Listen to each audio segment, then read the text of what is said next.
It's a flaming dude. But anyway, hi everybody. We'll be back. Woo!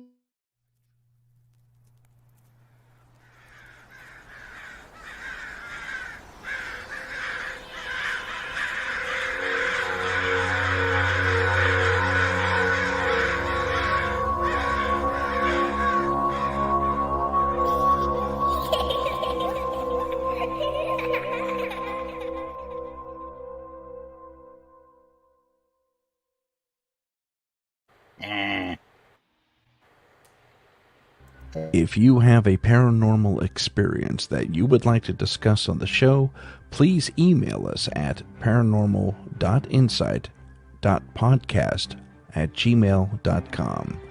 That's paranormal.insight.podcast@gmail.com.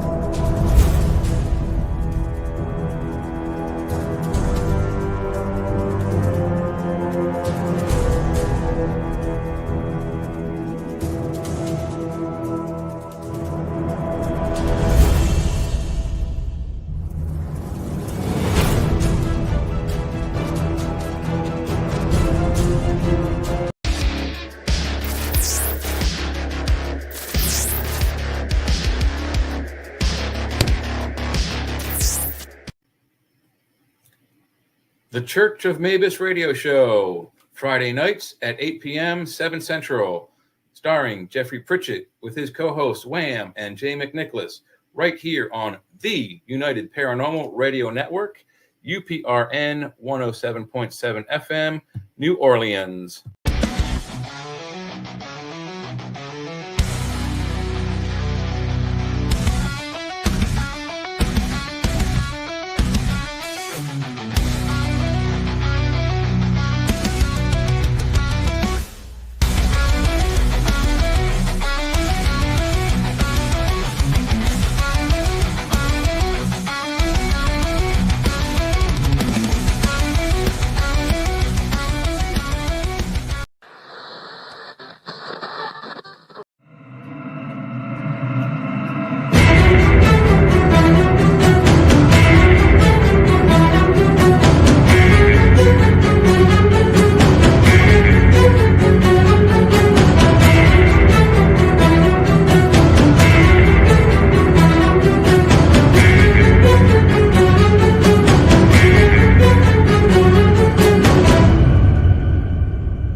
What's out there?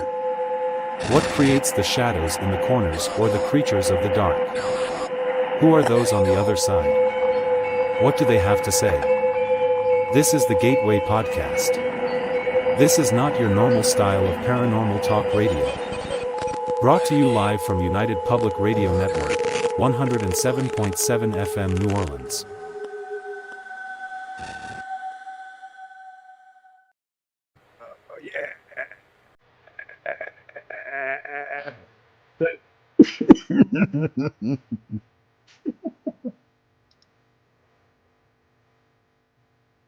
Crank that bad boy up.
I played this song to my ex-wife. Did you say Ted was your ex-girlfriend? Wait, what did I?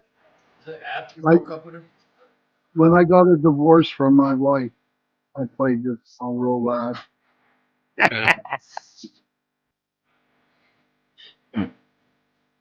You teach all of our sons. Can't live with him, can't live without.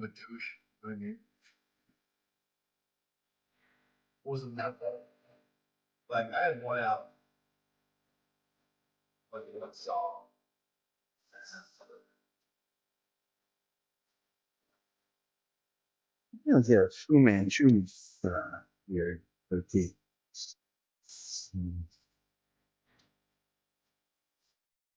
This is an 8-minute song, so if you want to set it out. Oh, we might catch up. That was definitely rude. Every time I see the name Stephanie, I get a little nervous.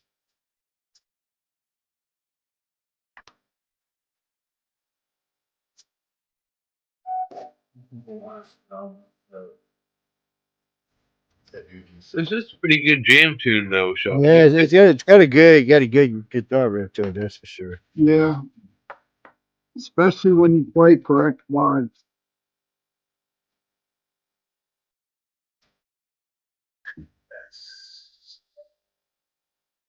No, Stephanie, I'll tell you when we come back in line.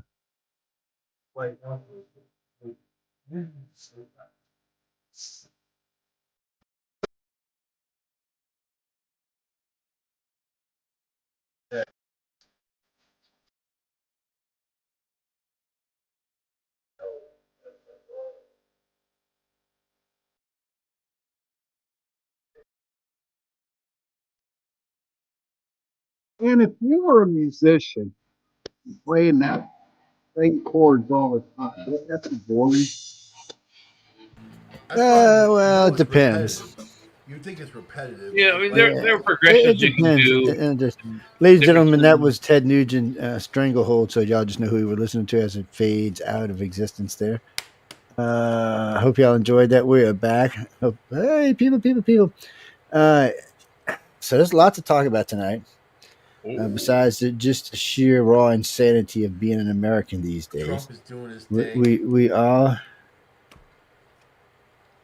He's going to pay those people that are in outer space. He said they didn't get overtime. He's going to pay them out of his own pocket, man. So yeah, he's evil. He's evil. He's evil. She's an evil turd. She's like those young turds. Isn't that the name of that? Dare he pay somebody? Isn't that the name of that group? I mean, those guys. Hey, why ain't on camera here? Isn't that the name of them people? The young turds. Isn't that who they? Oh, the Young Turks. I'm sorry. Young Turks, yeah. Are you sure it's Young Turks? I thought it was Young. No, I think I thought it was a spoof group, but I guess there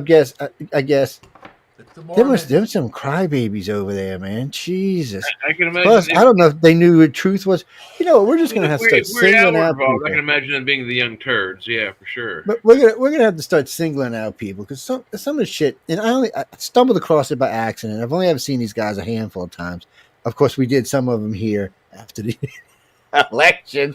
That shit was gold.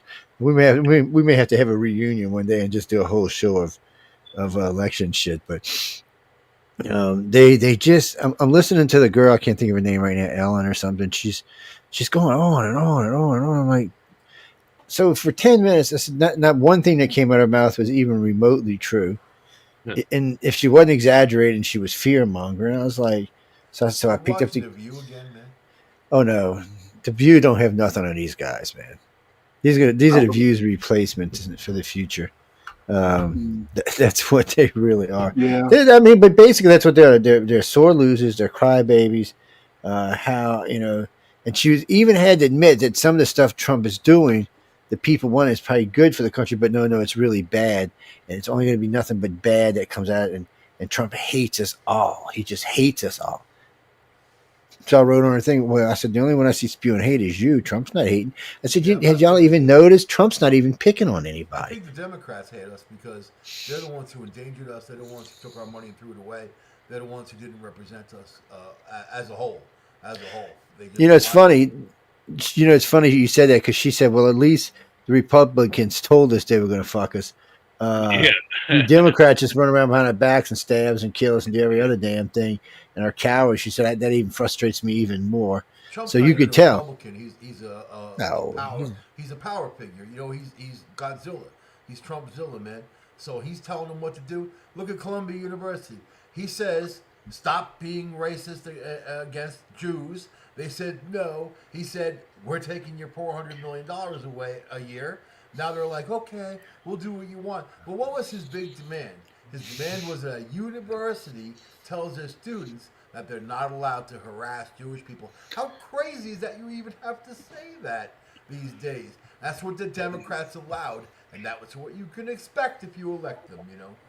well, it's funny right now. They're replaying a lot of Schiff's and Schuler's and Pelosi's and Maxine talking about Tesla and how good their cars are and how good they're going to be for our country. I got the dope on Chuck Schumer of why he voted with the Republicans because everyone's against him. Even Nancy Pelosi's like, you know, how could you do that? Whatever. NBC was running a special. Well, I don't know if it was a special, but they're on the news tonight. They were saying that people were bailing on their Tesla cars left and right and selling their stock if they had any. That had nothing to do with what I'm talking about. I'm talking about Chuck Schumer. Chuck Schumer was apparently on the plane with Epstein and went to Epstein's Island. And all of a sudden, now he's voting with Republicans. All of a sudden, he's not going to stop the government shutdown. He was all about government shutdowns under Republicans, and then he voted. So everyone in the Democratic Party is like, "Why did you do this? How could you do this to us?" You know what I mean? But yeah, the island boy, Epstein's Island. Yeah, they're trying to get more stuff out about that. Do you think that Trump is not going to release the information about Epstein's Island because it's good for blackmail, even though it's illegal? But I got this in my safe, you mother effer. And if you don't vote how I want you to vote, okay, then the media is going to love this information. So he's not really asking for anything. He's kind of just quid pro quo. I've got this, you do that, or this. Yeah, he knows to become a two-step now. He knows how to walk his way through he's mad. walls of Congress. He's mad because they prosecuted him. He's mad because they called him a felon. They did all this stuff. I mean, they used the law against him. He's been formulating this revenge kick he's on. You know, he's calculated, formulated. He's mad. I've never seen a guy so mad when he talks about the media. You know, he's pissed off. Yeah. Yeah, he's got a right to be. The government went after him, and the media joined in. And like, you know, that's like kicking a dude when he's down, he's pummeling, you know. And why is Trump so bad? I had a liberal talking shit at me. I was like, so why is he so bad? And all the crap they list me is meaningless. It's nothing. It's stuff they made up in their brain. I'm like, you know, he's a rich guy. He built an empire, whatever, you know. But why is he bad? Seems like he wants to help people. It seems like he does help people. So whatever. Yeah, well, and people seem to say it's a bad thing that his father gave him like his first $1 million to start his empire with. And I'm like, you know, maybe he failed a few times along the way, but $1 million is nothing. I would have burned through that in a year. Still, from that, he built himself into what he is now. That's okay. When I was 17, I would have burned through that in a year. You know what? I have a question. All my liberal friends are saying, or do you mean Jay and Michael? Oh, I'm sorry. No, they're all. I grew up with these, my friends, and they're saying that Trump is going to get rid of Medicare. Did he do that? No, Congress would have to do that. Wholeheartedly. That's because they don't understand how the country works. Congress would have to do that. Yeah, he can't get rid of Medicare. But why would he want to do that? Because he wants his party to maintain. I mean, he's hoping his family will get into politics after he goes by. He's hoping his son will be, you know, one day run for president. So he doesn't want to leave a bad legacy behind. I think that's the hardest thing for the liberals to understand is he truly does actually want to leave a good legacy. He wants to be like Clinton was and Reagan was and Michelle was. I mean, whatever his name, Barack, you know, whatever his name was, Kennedy, you know, the Black Kennedy. Social Security Department is actually the biggest debt holder in the United States of America, you know. But I mean, those programs are already paid for. Yeah, they can restrict some funding. Like Medicare is state mainly, but they do get federal money. SNAP is mainly federal, but they do feed it to states, of course. You know, but they can trim it.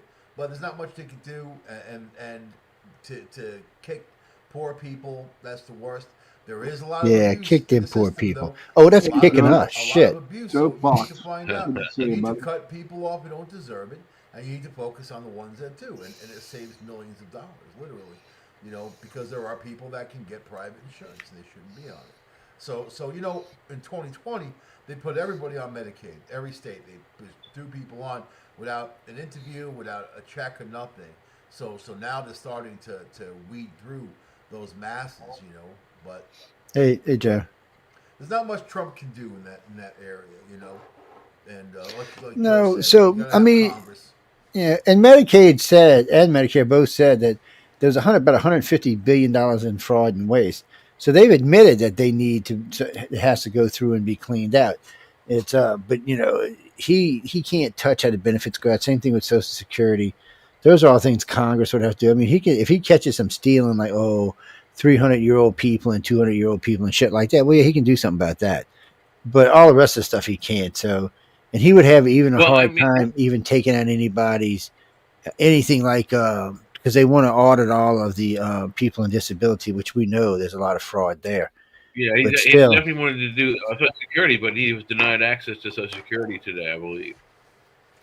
I don't audit the military. Oh, it's on its way. It's on its way because it failed. The F-47. We've talked about it on here. Yeah, we've talked about that plane on here. It's Jay and I have actually talked about that X-47 a couple of times. I thought you were kidding. We've actually talked about that plane.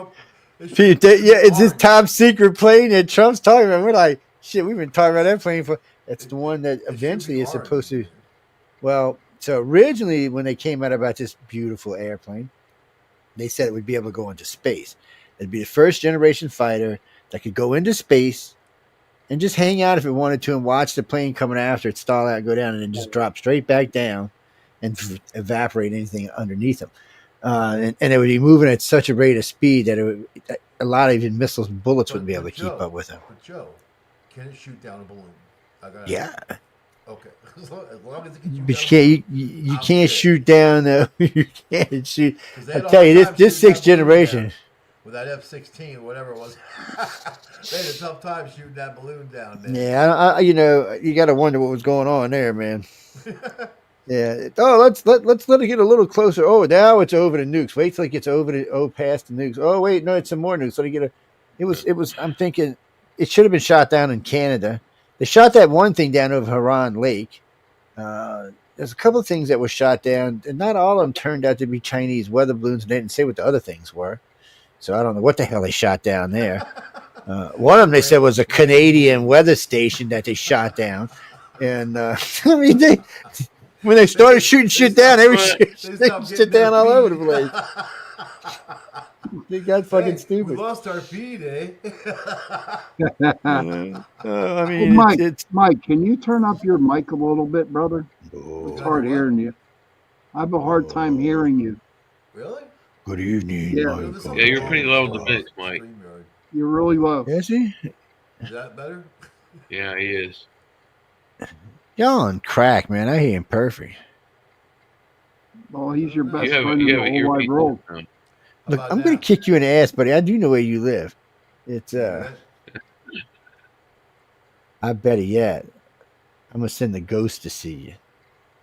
Okay. And then you're gonna be like, "Oh fuck! I didn't know Joe hated me." I'll send them right back to you, brother. Oh no, you ain't sending her back, man. Trust me. Is that better? I'll send them right back. Oh, she's like the plague when she's on better? you. Yeah, I got you. I can hear you guys. Y'all hear me any better? Mike, can you? Hello? Yeah, Hello? much better, Mike. Much Hello? better. Checking. But one, two, now I'm three. hearing air, man. Air. Here, maybe it's on my end. Let me turn this one down back here. I got a volume control here somewhere, and gain control or some shit, or some buttons that don't actually do anything. Is it this one? Yeah, that one helps a little bit. How's that? Can you hear me? Yeah. Oh yeah, much Okay. better. Sorry, ladies and gentlemen, we decided to do a mic check in the middle of the show. Apologize for that. It's Chucking. Oh, I was thinking of something. I was watching the other Sean's ad. I was thinking his little head spinning around in the air like that. I was like, "Whoa, man, dude, are you okay?" It's just like I don't know. There was something weird about it, man. It set me off on this thing. No, Jackie, we were talking about. I think I believe it's the X-47. $20 billion a plane. What do you get for 20 billion, man? 20 billion. You get a plane that can kill the enemy plane before it's ever even knows we're around. You get a plane that can go into outer space and fly around and come down over Moscow in like 15 minutes. In 2 weeks, right? I mean, no, this particular plane's been flying for 5 years. Wow. 5 years. And I believe, when I'm honest, there's two other companies got planes flying too. It's usually how it works. Like the F-22 is actually being developed when Boeing started developing the F-35. And for some reason, the F-35, I don't know, somebody over at Boeing sent a bunch of you-know-whats over and visited, and I don't know what happened. But anyway, the F-22 is still a better jet, but we went for the F-35. Yeah, why they didn't make both of them, carrier-friendly is beyond anyone's recognition. None of them were carried. I mean, they just now made the F-35s carrier-friendly, and I'm not. And I was listening to one of them pilots the other day saying, "Well, I don't know how long they're going to last." Yeah, they probably reduced the capacity, or at least the firepower, perhaps. Something. He's saying that. He's saying after X amount of land, because it's not that big a deal to put a tail hook on anything. He said, but the tail really. The F-22's got a pretty big tail on it, and the F-35 not as much, but still, you can put one on there, but you got to reinforce all that stuff, which adds a little bit more weight, and it's gonna bring down the life expectancy of the jet, because those jets weren't built to be on a carrier. F-18s are built to be on a carrier, just like F-14s were. People always say, "What's the difference between an F-14 and F-15?" I said, "One's a carrier jet, one's not." I said, "They're pretty much the same jet." I said, "There's some differences, like the wing sweep on the F-14." But they're pretty much the same engine, same jet, same size, same pretty much everything. One's an Air Force, one was just Air Force, one was just Navy. Well, no, Jackie, all wings on jets on Navy's planes have to fold. These new plane that you're talking about, the 47, is that where the pilots got to wear space outfits, space suits in order to? If that's one we were talking about a couple of weeks ago, it was. Oh, look, it's Rocky Raccoon, man. It's Rocky Raccoon. What's going on right outside my door? That's the next song we're gonna have to play. It's gonna be Rocky Raccoon. The cat's like, "What is this thing?" Dad, he's like, "Dad, this is the ugliest cat I've ever seen." Live raccoon footage. Hey man, we should be charging for live raccoon footage. Now there's like a whole bunch that come around. 3. Oh yeah, because you haven't run them off yet. They're probably like, "Wow, this dude's all right." I put seeds and nuts out there, so they're flipping out. Oh, I gave one a blueberry pancake like a week and a half ago. It was a mistake because he came back with 2 friends, and I was like, "Now I got like a raccoon problem." Giovanni. So, do they wear spacesuits? On this, I don't know. The raccoons wearing spacesuits. Never seen a raccoon in spacesuits. Probably a waste of money. I might need some alcohol after seeing that. It's that would make me think of Rocket, man. Well, you put like 5 raccoons in one spacesuit. I think that's pretty interesting. It's what's that, Jackie? Oh, seriously? No. I mean, you mean Putin's going to be an ass about this? He's Putin's going to try to push this for everything he can get, but I don't think he realizes that Trump's not going to go so far, and Trump's going to be like, "No, he's going to piss Trump off." That's what I'm saying. Like, "Oh, you bastard, World War III." He's going to give Ukraine some real stuff, and then they're going to let go Moscow, blow up St. Petersburg, and that's going to be a nuclear war. Is that how it's going to happen? I don't know. Putin might be feeling lately that he's getting squeezed in. People want to kill him off and stuff.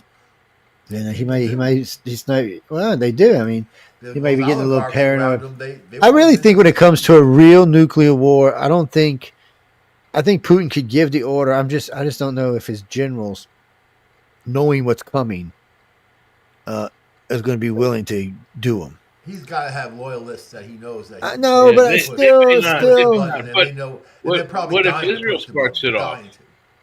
Dying to. Yeah, we don't care what Israel does. Israel and Iran. Russia's just like we are when it comes to Israel and Iran. If they want to blow each other off the African planet, let them go ahead.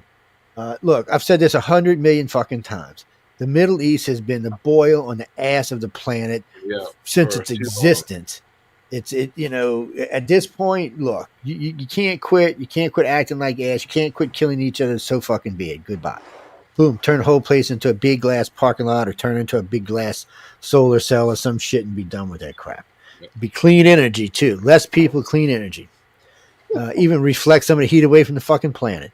I mean, it does come. Sometimes there comes a point when you have to say, okay, enough's enough. And that's what Trump said. That's why NATO's bucked up. That's like why the Europeans are bucking up. That's what Europeans say, well, we're going to talk to Trump before we do the retaliation on the terrorists. Because everybody knows he's fucking right. If he wasn't right, it'd be hard. He would be getting his ass torn. Even the Democrats know he's right. There's never been peace in that region, not ever in history. Yeah, Trump got close to it. People, so it's one mess after the other. And then religion, of course, messing it up even more because people putting their nonsense into it. The conversion of too many religions, I think, may also be the problem. Just with 3 or 4 big religions all converge on that one big area there. And it's all bullcrap. You know what I mean? Yeah, it is. The whole thing. They don't even know what the hell they're talking about. By the time they built the second temple, I'm talking about the Jews, way, way, way in the beginning. A lot of stuff had already happened, man. And then they were supposed to rebuild it, and then the king died, and then, they got conquered by Persia. So then here comes the Persian influence into all of this, Bible stuff. And then here comes Satan, because Satan was never really Satan until Persia put their influence with the horns and all that. Satan in the Old Testament was the accuser. It was like the district attorney saying, hey, you did this, you bastard. We got evidence. You know what I mean? And then that was like, but whatever, man. People twist and turn to make things profitable for themselves. I think it was all, if you think about Peter and Paul, those guys were profiteers. They were saying stuff that Jesus never said and putting words in his mouth because Jesus was gone. What do they care? You know what I mean? But they're the ones who built the churches. They're the ones who went out. Jesus never said, build me a church. You got to look back into history and understand who you're working with, that maybe not all of his followers had the best intentions. You know what I mean? Especially since he died. I would have gotten the hell out of there. They didn't even know what he looked like. That's why Judas was supposed to go kiss him on the lips to know what he looked like. Very bold move. You know what I mean? But I think it was opposite. I think Judas kissed the wrong guy because they were waiting for him to identify. I don't think Judas did it because I thought Judas. I think he was one of the only ones that had the intention to follow Jesus, and because Judas was a gladiator. He was a big deal. He walked away from all of that to follow Jesus. So I think that he had the most intention. But Peter and Paul, I think both of them, they were way off. They were jealous of Mary. There's all kinds of stories like that. I've read a lot about it. Mary was in charge of the apostles, right? Yeah. She was the boss of them. Then there's Thomas, the twin. Jesus' brother. They said that was his brother. And then people don't deny it either. So, and Thomas means the twin. So what about Thomas? Because he was one of the fellows at the table there. But either way, you're talking about a guy who gave up his life for love. And I think that's the best message. What people want to believe, I don't care. You know what I mean? I think they don't understand. They were trying to interpret technology back then, and they didn't have words for it, and what you see is what you get. But the Old Testament is actually the Jewish Bible, and that's what they all pretty much agree on the beginning of it all. But even then, Moses was 900 years old and fucking 15 feet tall, and then nobody thought that was weird. At some point along the way, you're like, hey, this guy's kind of tall and 900 years old, So think about that. Who were they? They weren't from Earth. They weren't human. Humans don't live 900 years old, not ever.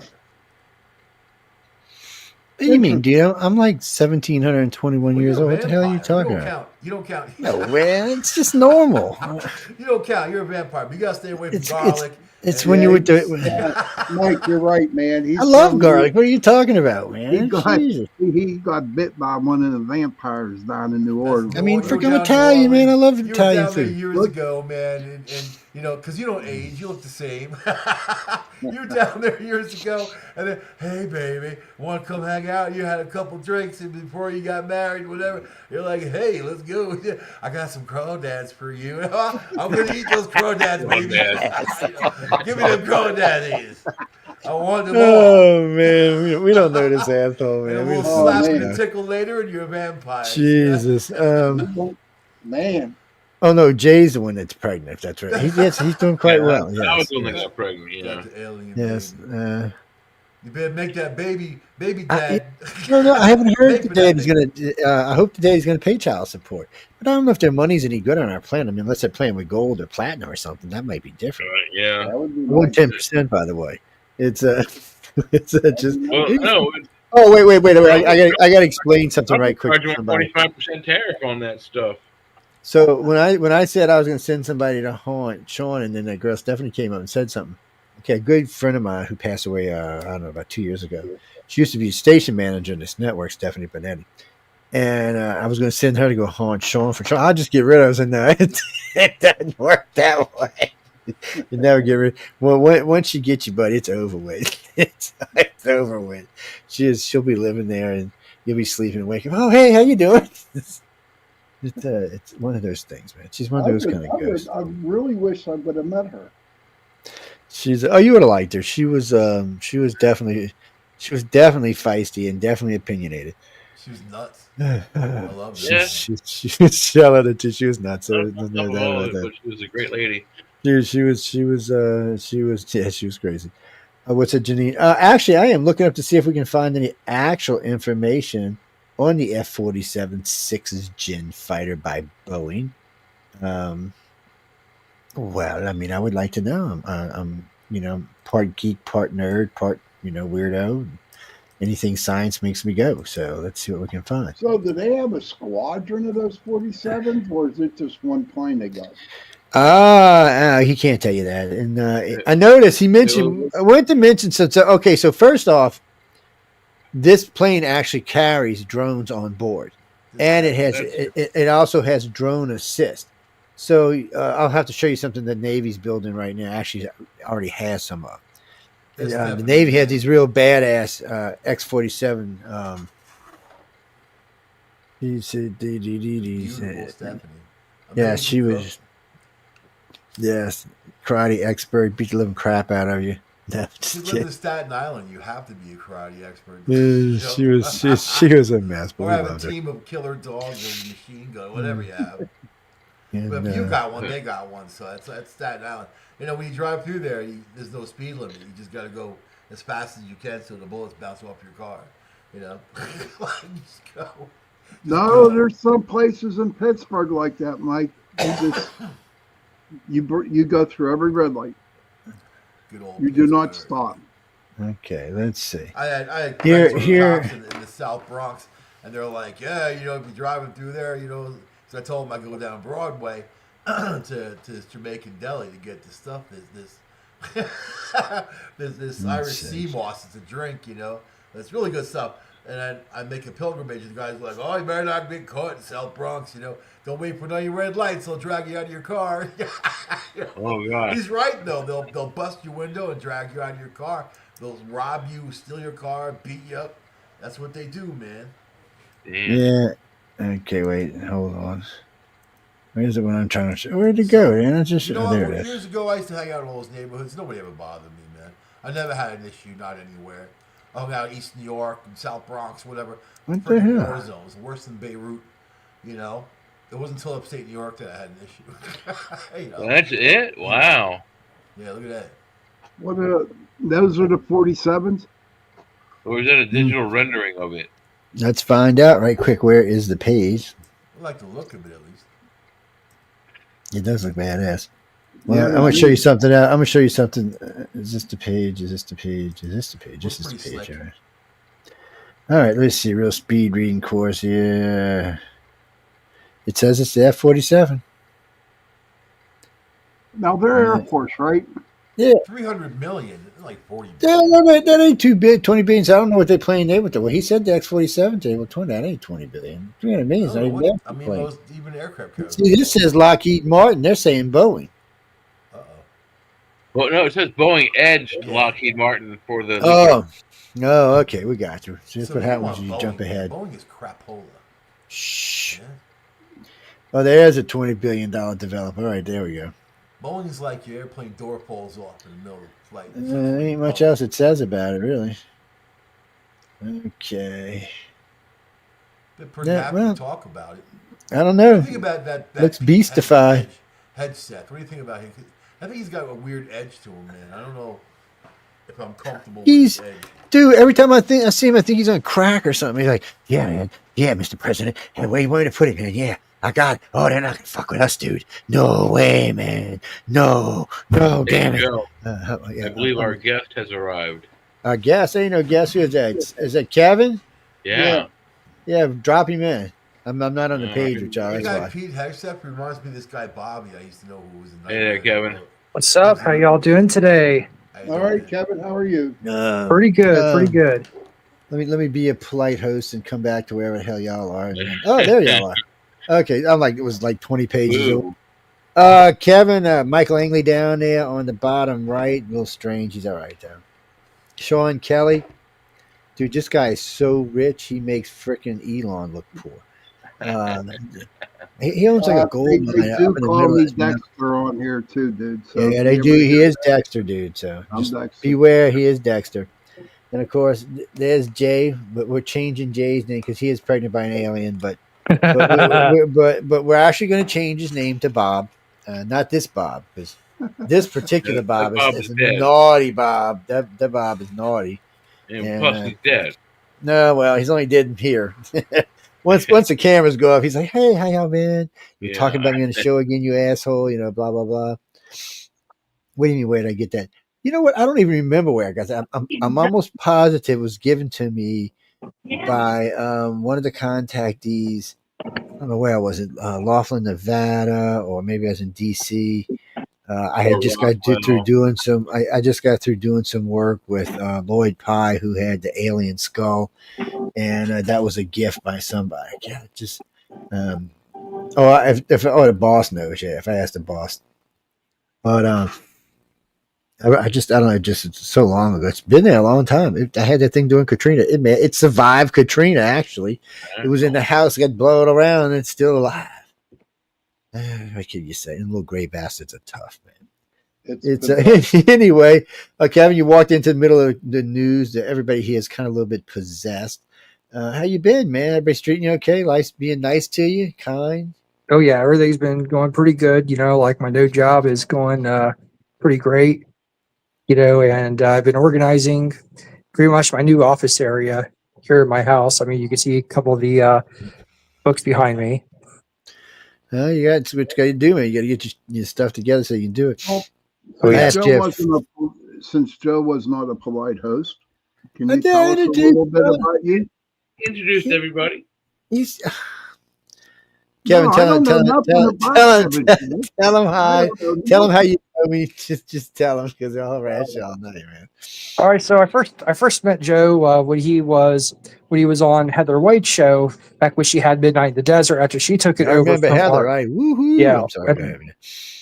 after she took it over from Art Bell, and I called in with a couple of my reptilian experiences, and he introduced me to his shows, which I called in several times on and talked about my alien abduction experiences, which I've had those since before I was even born.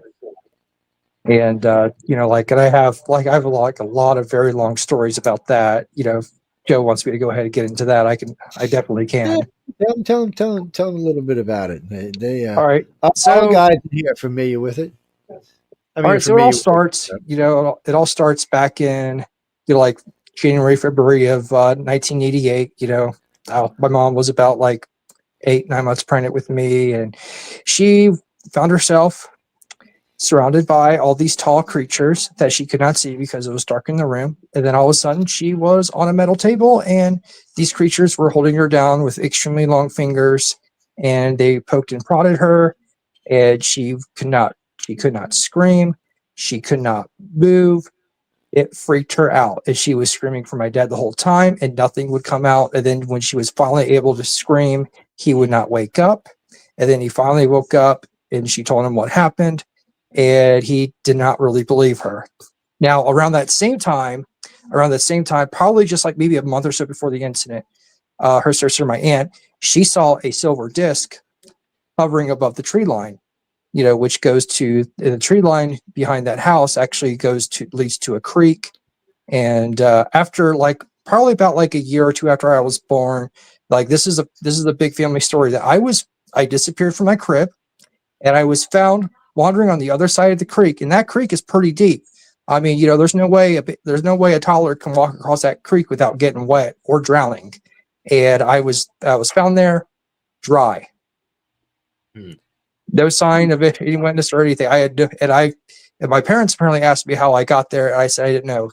And they were already on the phone with the police by the time someone who worked at that area, which was like a tree farm, found me and brought me back to that house. Wow. Damn. So yeah, that was. Been abducted?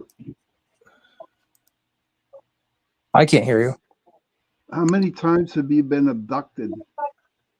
Many. I've had my abductions. I've had my abduction get witnessed before.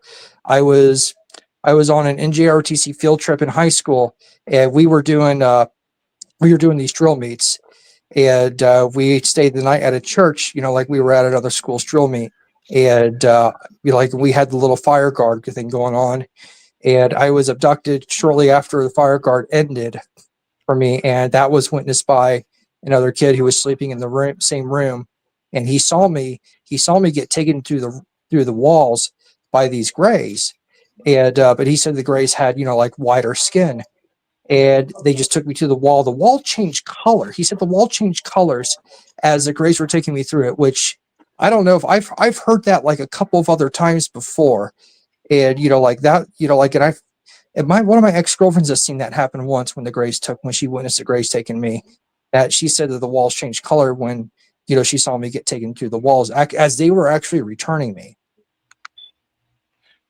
That's been reported many times. Whether it's unclear whether it's like a technology they use to change the nature of the wall, or I don't know, but I've heard that in frequent abduction stories. Well, one of the grays, I asked this to one of the grays, and one of the grays explained to me that there's like a physical force. It's called, I can't remember the exact name of it. It's the sum effect, and it prevents you from putting your hand through tables. It's like the repulsive force of all the atoms in your body. And, it's like I think it's the electro something force. It's kind of similar to what they explain in Buckaroo Banzai, how he goes through the mountain and he finds a living creature. But at the same time, he says that the way he went through it, if you were to pulverize the mountain in the same aspect, you would never find the thing he found. It's hard to explain, but I know exactly what you mean. Yeah. It was weird, and they said that they have enough understanding of the four forces of the universe. Like we have our understanding of, electromagnetism and, the strong nuclear force. They have the greater understanding of all four. That's why they're able to do the things that they do. Cause there's I think there's the weak nuclear force, the strong nuclear force, gravity, electromagnetism. And that's why they have all this interesting anti-gravity technology and whatnot. And they, there was some that they explained to me where they're we'll be able to discover gravitons, what is going to lead to the discovery of gravitons. And there was, hold on one second. One of my family members is calling me. Yeah. Aliens have come for you. That's never a good thing. Alien get you on the door. What are you doing, son? Alien. Stop touching yourself. Aliens have come for you, back? Man. No. What's that, Jeffrey? What are you talking about? Purple people? Oh no, that's that Halloween song. Purple People Eater. Yeah, I remember that from when I was 15 or 18 or something like that. It's a cool tune. One-eyed, one-horned, flying purple people eater. Yeah. Wait, I was looking for a song. We still got 5 minutes. What was it? I believe I got abducted. Yeah. I believe I did. It's well, it's always well within possibly. I can't even talk. I don't know, Joe. Let me ask you this question real quick before we get back to Kevin. When I'm laying in bed, my eyes are completely shut, but all of a sudden, with my eyes closed, it's like there's a big bright white light. That You're bathed in light, yes. A big white light, but my eyes are closed and it's in my room. It's a big white light. That's God testing to see if you're Don't ready go or to the not. light. Yeah. Not yet. No, it's No, I'm serious about no, no, I was teasing you, but it's hard to say. You need to start paying attention to your dreams, though. See what else is, man. Get a journal and start writing. Even if it sounds like nonsense, just start writing it down. Because after a couple of days, a couple of weeks, it might start making some sense. But that's the only way you can find out. Because events happen and your brain relives them, your subconscious relives them in your sleep. And sometimes it's splattered around and jibber jabber, and sometimes it's more context. But a lot of times, the only way you're going to get to all of it is just keep writing them down until you see it. Because some people see it much clearer, some people don't. I guess it's just in the way it affects people. Same thing with like ghosties and stuff. Some people have no problem looking at a ghost. Some people freak out beyond belief.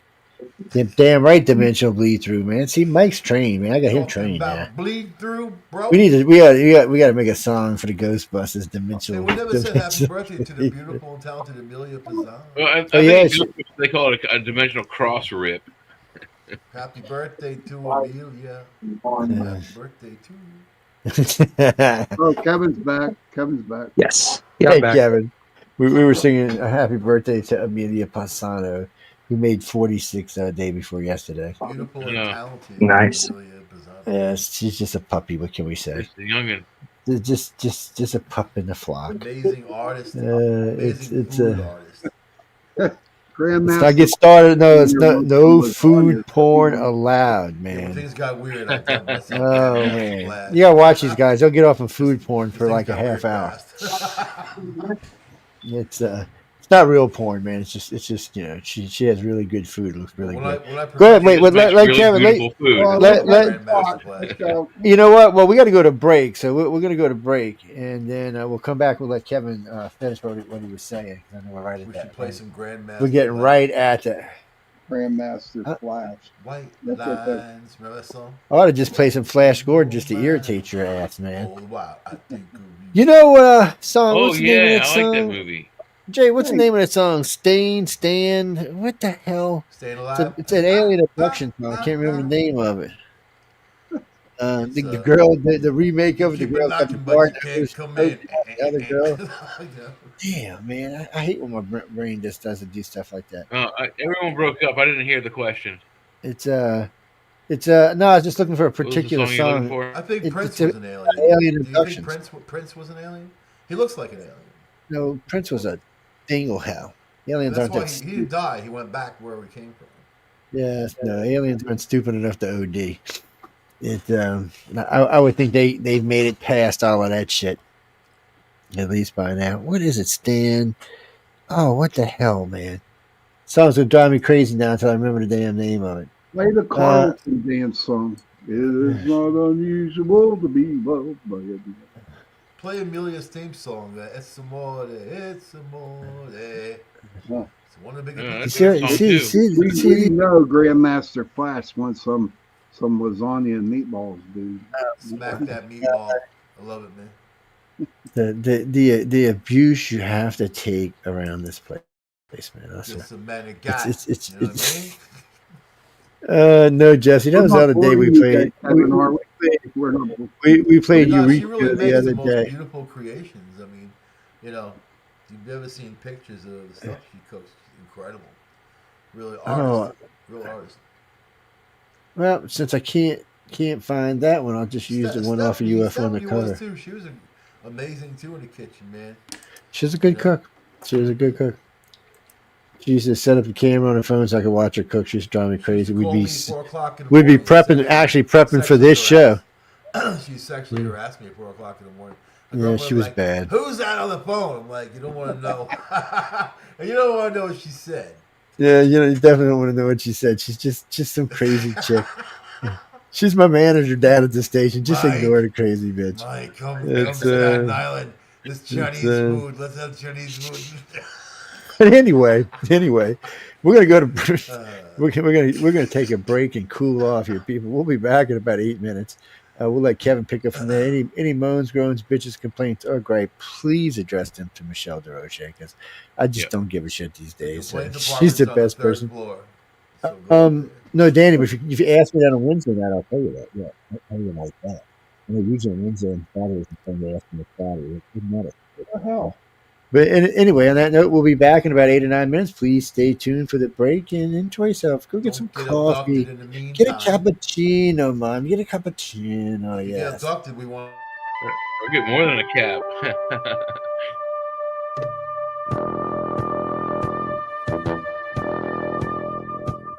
Tune in to UFO Undercover, Wednesdays at 8 p.m. Eastern, with your host, Joe Montaldo, right here on the Paranormal Radio Network.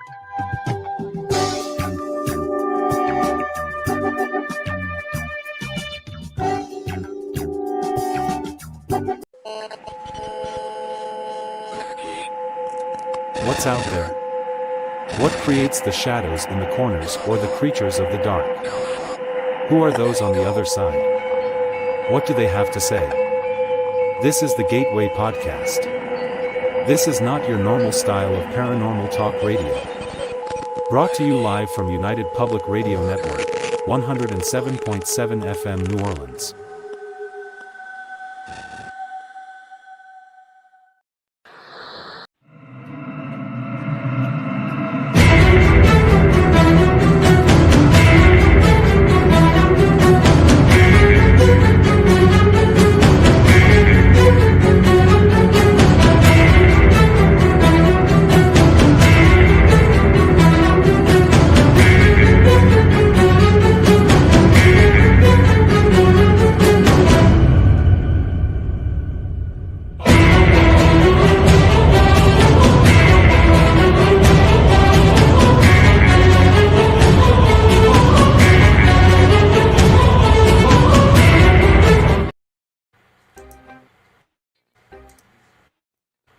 Yeah.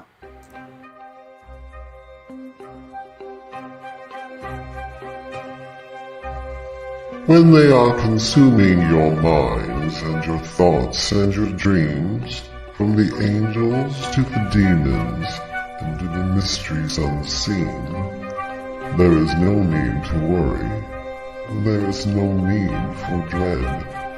It's just time to discuss the thing at the foot of the bed.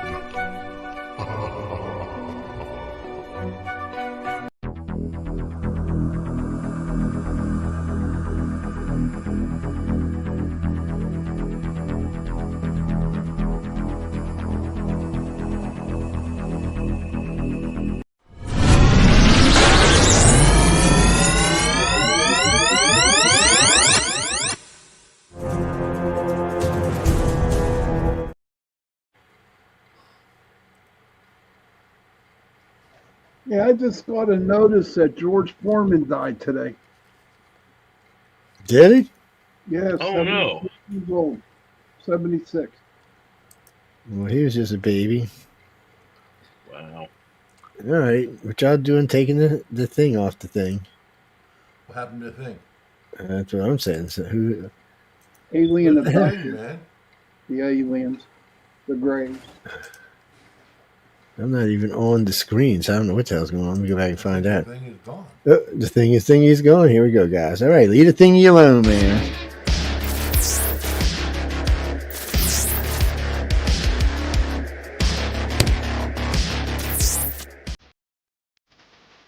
Hi, I'm Brittany Ashley, your host of Breaking Norms Building Dreams, your guide through this transformative journey in both business and life.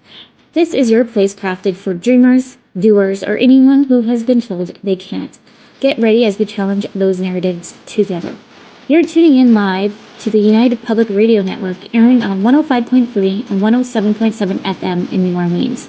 We are streaming on all the popular platforms every Monday at 3 p.m. Eastern Standard Time. Join me for a candid and thought-provoking conversation celebrating your unique journey because you are worth it. Oh man, oh man, oh man. Welcome to Negotiating Happiness, the show that helps you find happiness, success, and balance in your work and life. I'm Adriana Fiestra, your host for this journey into entrepreneurship and personal growth. We're broadcasting live on 107.7 and 105.3 FM in New Orleans as part of the United Public Radio Network. We explore the latest strategies, insights, and stories from successful entrepreneurs and experts. From managing stress to building a thriving business, we've got you covered. Yes, we have got you covered, my friend. All the way down the line, across the board, and around the world, and we have you covered all over the place. What do you mean, James? No song? Oh no, there's a song coming. I'm just Some good scrolling people around. on the network, man. I like the blonde one there. She got some good insight. Yeah, I like it. I think The she's blonde from one. Canada, man. She's from Blonde. Canada, dude. There's only one. No, there's more than one blonde on the network. Oh my No, there's god. not. There's like only that one. Who else? I'm not even talking about blondes. Anyway, guys, because we're almost finished. We'll be back in about 3 minutes. I don't know. Welcome to UFO. Hey, what Welcome to UFO. the hell? It's like, I don't know. Even What are you doing?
Well, look, I even got free advertisement for my show and got to hear that song at the same time. All right, that was nice.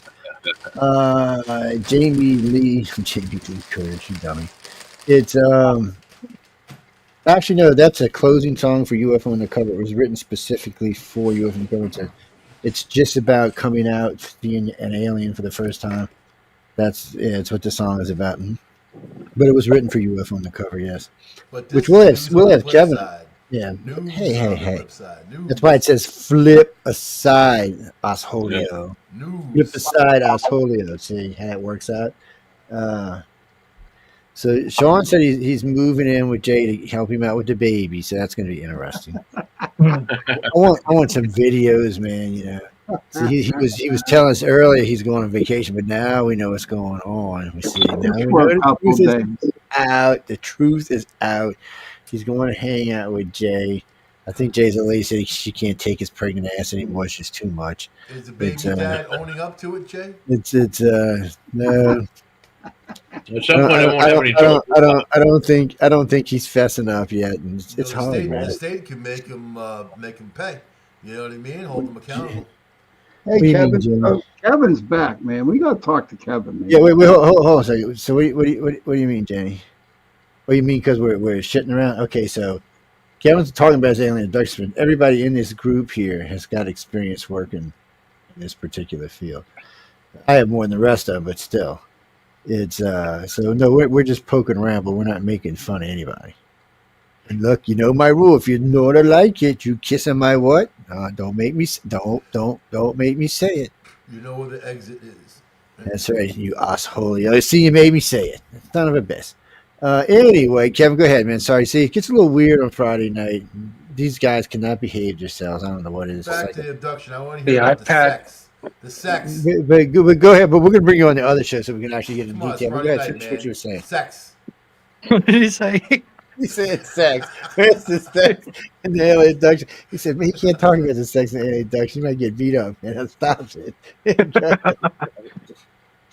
All right, I had so experience, man, in that hotel in Lake George. I lost 5 hours. 5 hours, man. I closed my eyes. It was 1 o'clock, and bang, it was 6 o'clock. I'm like, what the hell? Yeah, that's because you passed out. That shit don't count. It was a bright light came through the window. It was crazy, man. Yeah, we know what that was. That was a police officer saying, son, what are you doing? The alien said, I'm Joe Montaldo. I mean, y'all gonna make me go back to doing drugs. I tracked you down at the Hilton. Was that Jack? You know what I'm saying? They're gonna make me go back to doing drugs. You see, you notice when I started the show, my beard was black. Look at it. You see what happens, man? Fucking Sean's was purple. I mean, this is just insane. Mike had so much hair in his face, you thought he was Sasquatch. I was trying to grow something back because all your beards, man, you shame me into it. You know what I mean? Look at that. Yeah, I'm getting rid of this eventually. It's getting kind of irritating. It's well, you know, they get, you know, I try to shave one off every so often. Yeah, I try to shave one off every so often. When it gets irritating, then I'm like, man. Yeah, I shave for the whole month of November. Then I stop, you know. Come on, man. You all wimps and shit, man. Sean's got the big beard of all. He beats us. I got the Santa Claus look, man. You're the beard beater. Hey, I could put coke. Anyway, Kevin, we're going to shut up and let you talk. Y'all hush up like Kevin talk. Yeah, I've had these experiences since childhood, leading to my teenage years, and even adult years. I mean, I even had like a recent experience, you know, several weeks ago, that involved, you know, like one of the like the weird brown skin cleanup crew that Joe has mentioned before. But I want to go to my childhood abductions, you know, because I've had a lot of those. I've woken up and I've seen, you know, like I've seen grays of various, you know, skin tones and colors, and they would point at me, and I would hear a telepathic voice that boomed in my brain that said, "We have come for you," and it would terrify me. And you know, like, and they took, you know, they always take me to a light in the sky and return me, and I would go and cry to my parents saying, you know, the aliens keep taking me, and you know, they always say it was just a dream. And then there was one time where I was about 6 or 7 years old. I went to sleep, you know, I had my pajamas on, I went to sleep. And I woke up and I didn't feel my bed sheets anymore. My head wasn't laying on a pillow. I was laying in grass. And when I realized I was laying in wet, damp grass. And when I opened my eyes, there was a bright light above me. and it kind of made it like a quick, like half circle, and then zoomed up and out of sight. And I saw, and then like when I was able to see all the other stars after the light dissipated, I like I noticed I was looking at the Big Dipper, and I started to freak out.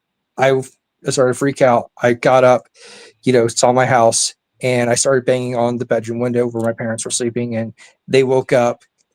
They went to the other back door, got me in, and asked me how I got out because all the doors and windows were locked. And I said, I don't know. I went to sleep. I woke up outside, and they decided to attribute to sleepwalking. And I eventually went back to sleep, but I was scared. I did not know what that was or what happened.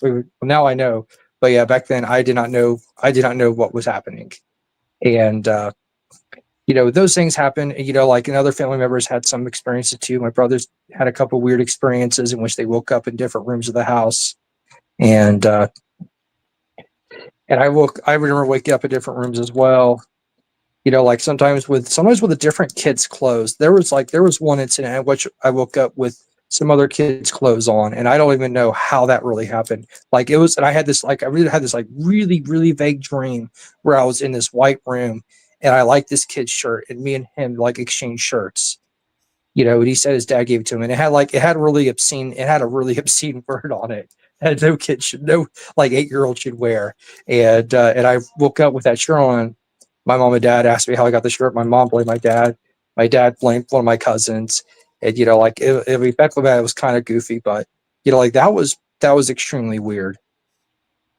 And things kind of like really woke up for me when I was about 13, and I went to visit a friend's house. Like this was the time where this was in 2001, where like AOL was like really expanding. You could still buy your little AOL discs and get it set up, and like my parents got a couple of computers, and like I learned how to set up like the AOL modem, dial up when dial was still big, yeah.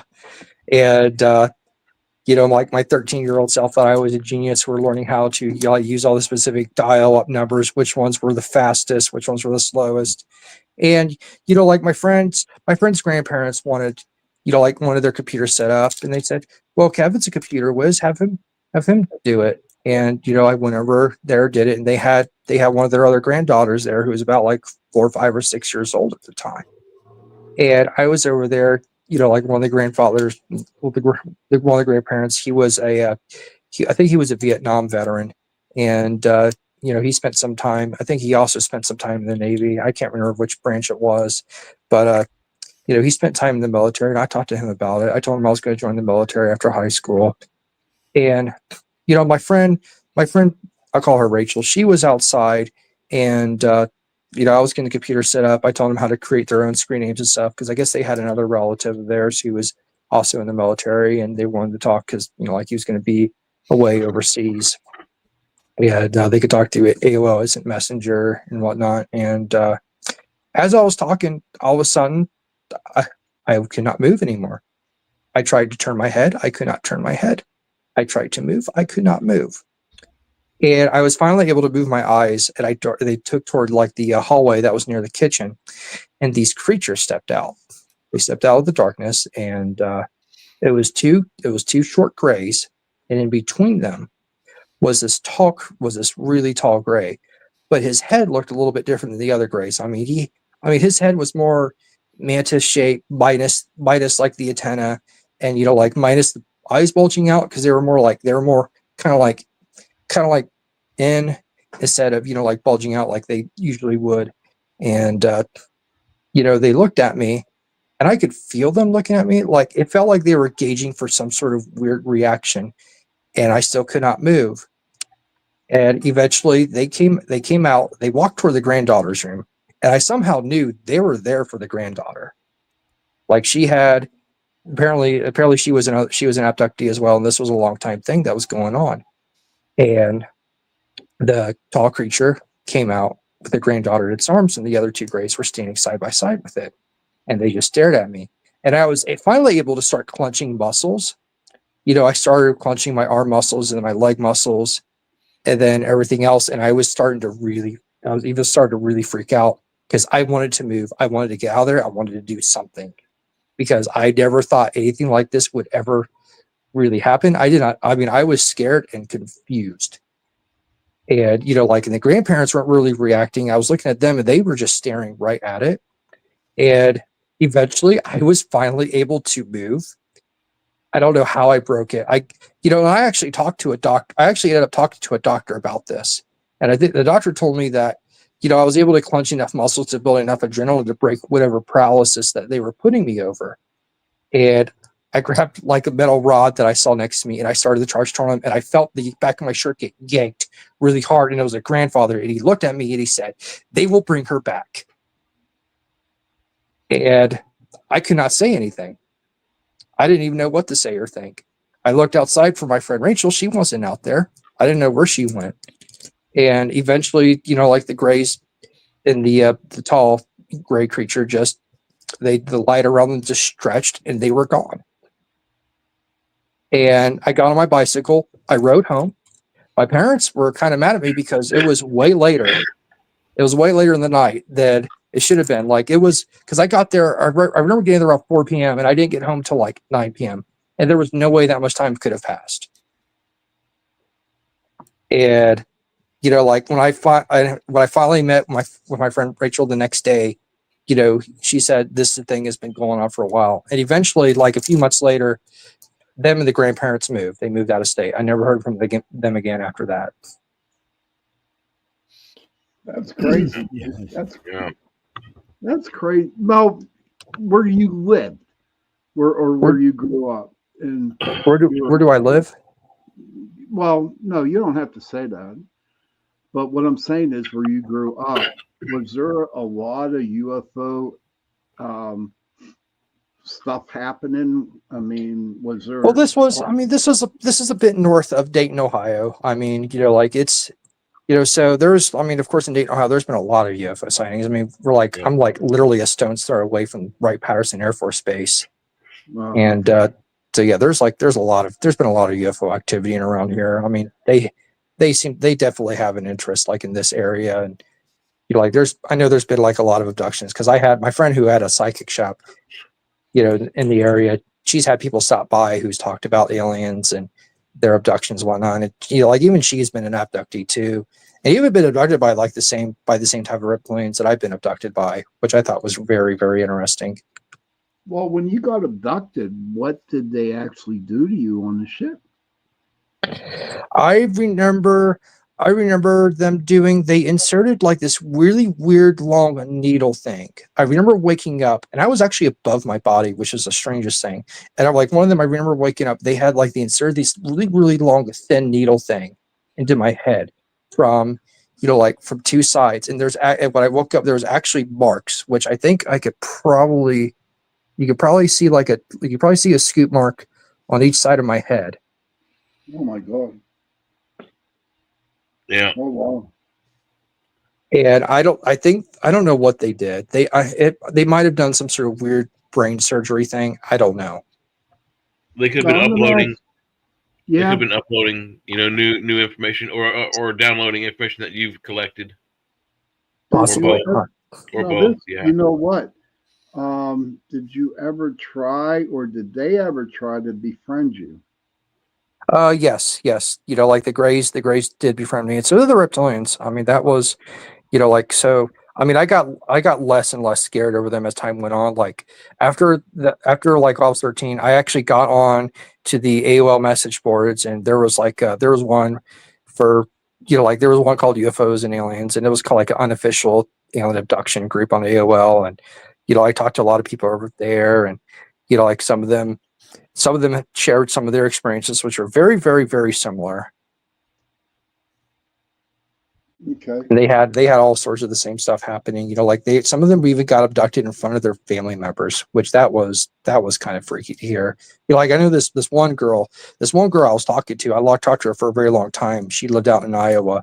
Like she was abducted in front of her aunts, her grandparents, her uncles, she was abducted even in front of her own mom from the crib. Wow. Why do you think, I'd like to have your opinion on this. Why do you think that they abduct people. Why do you think that? I think there's more. I think there's more than one reason. I mean, as Joe said in his research, like they do abducting within family lines. I think there's like a family. I think there is a family history of it going on. I mean, my grandpa saw a huge flying saucer, a few times in the Dayton area, and like my uncles on my mom's side seen some flying saucers too.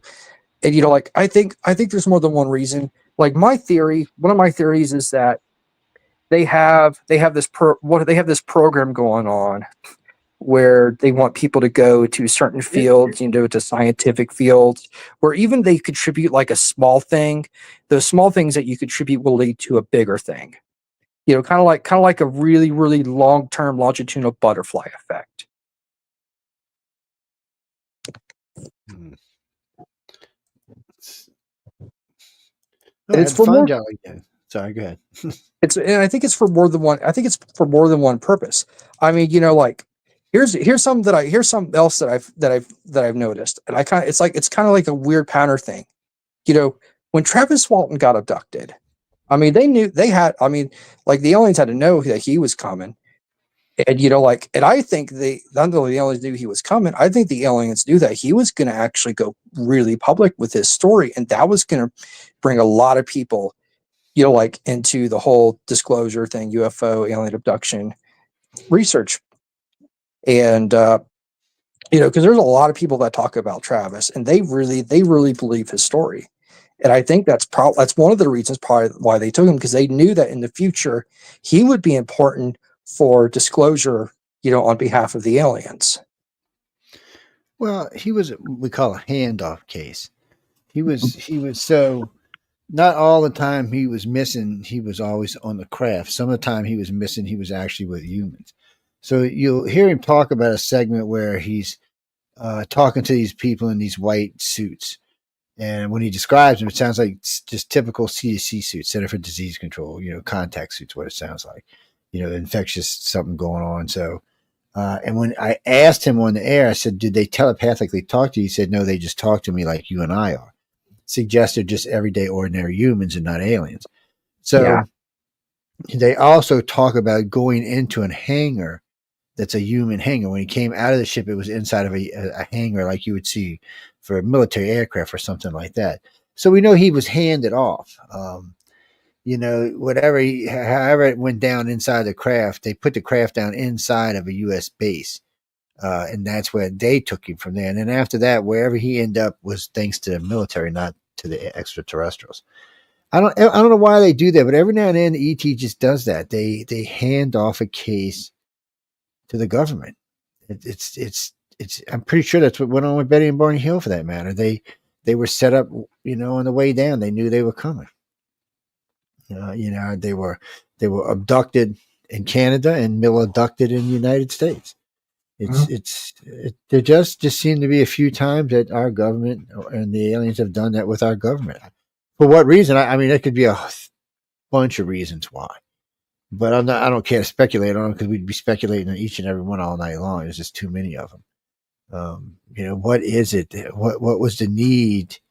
Maybe it was a sign of, look, we're not really hurting anybody. Let me show you what they look like after an abduction. Because I mean, like you said, there's no way the aliens didn't know Travis was coming, and obviously they weren't interested in anybody else in the truck. It wasn't important enough to blow up, and it wasn't important enough to take the people. So they're only there for Travis, and they had to have been waiting for him because they knew that thing had been coming down the mountain for at least 30 minutes.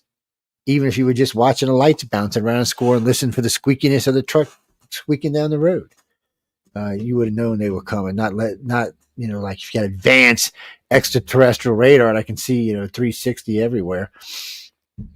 And so it's just weird the way it all went down. And then for the government, him giving to the government, and he is a keystone case. There's several keystone cases, but he's one of them. And it's one that people like to talk about because there were so many polygraphs taken, and so many people passed him. And these are some old rednecks. They wanted to make sure he was lying, and they still they couldn't do it. We had him on our show, Chasing Prophecy. Mm-hmm. He's a good one. Yeah, he's a good dude, man. He's a good dude. Did you ever watch that movie, Kevin? I'm sorry I had to go, but I'm back. Did Oh, you it's fine. watch Yeah, the movie? I seen the movie. I seen the movie Fire in the Sky. I mean, I saw that when I saw that sometime in the late '90s. I mean, I think I saw like the actual. I think I saw like one of Travis Walton's interviews. It either might have been on the TV show Sightings or on Unsolved Mysteries or something similar before I saw the movie, and I knew there was like a big difference. Like, oh yeah, that's not. I saw the movie first, guys. Like, oh, that's not really what happened. Like, there's no way abductions could really be like that, because like I never had one where like you like drug me through like a dirty hallway or anything like that. You know, like there, because in all my abductions, all the ships were like really, really clean. They were very, very clean. They are very, very clean. Makes you wonder what ship. Female grays? Do what? Boobies? The female grays, did they have boobies? Are you asking me if there was female grays? Yeah. He's asking if the female grays had boobies, is what he was asking you. I mean, there seems to be like, I could sense like if a gray was either like male or female. I mean, I don't really notice any difference, but yeah, there seems to be some difference. Like it's more something that I could sense like on a psychic level than I could notice on a physical level. Interesting. What's that? Yeah. Now the hybrid children, you could definitely tell a difference between male and female. I mean, like when I was a child, I used to interact with another hybrid child, and this hybrid child looked like the one that was on the cover of, I think his name is Brett Oldman. His book, I think it's called Children of the Greys.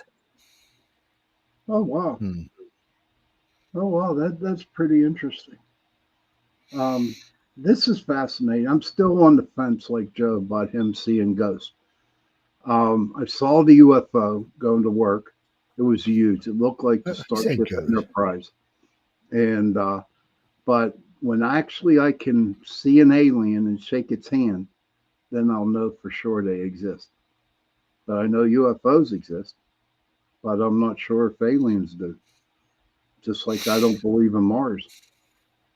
Well, you talk to Mike all the time. You know he's a damn alien, and Jay's carrying alien babies. I mean, geez, it's getting rough around here, man. I'm the mid father. I'm the mid dad. The mid dad.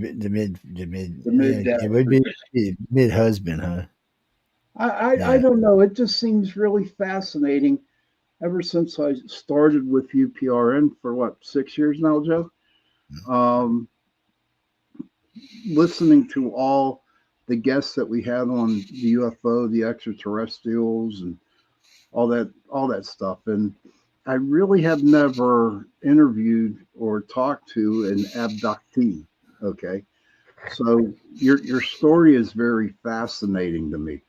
You know, I truly, I never doubt what people say. I always believe that you were abducted and stuff, but I mean, you're like the first person that really is actually coming out and explaining it and what happened to you without like, oh my God, do these people think I'm weird? Do you get that today? That's the first question. Second question, if you're walking down the street in Dayton, can you tell, like psychically, if there was another person walking down the street that has been abducted? Do you guys have a connection of some sort? I mean, people tell me I'm weird all the time, and I pretty much had that my whole life.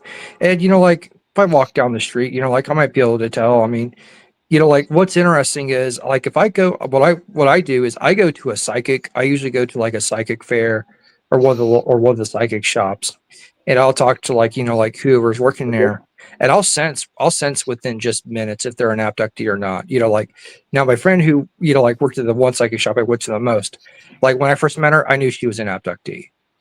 And that was like, it somehow, like I asked her like the first question, now my mouth was like, have you ever seen aliens in your room? She said, yeah. How do you know that? I was like, I just somehow knew that. And she told me the story of how that she was taken, like by greys and also by reptilians, that these reptilians would just pop out of her closet, pick her up, take her through the window and into their ship in the sky. And they also did back surgery on her. Like she woke up with like these weird stitch marks on her back. and she didn't know how that would happen, but it cured her of some back problems. And So the aliens do know we're hurting, and if you're a good dude or a good dudette, they will come down and try to help you or make you better. Yeah, there's a lot of healings that they do. I mean, they did a lot of healings. I know Preston Dennett has like done a few videos on alien healings, and I've read like a lot of really amazing cases where they've done some healings. I mean, back in the 90s, there's like a well-known case.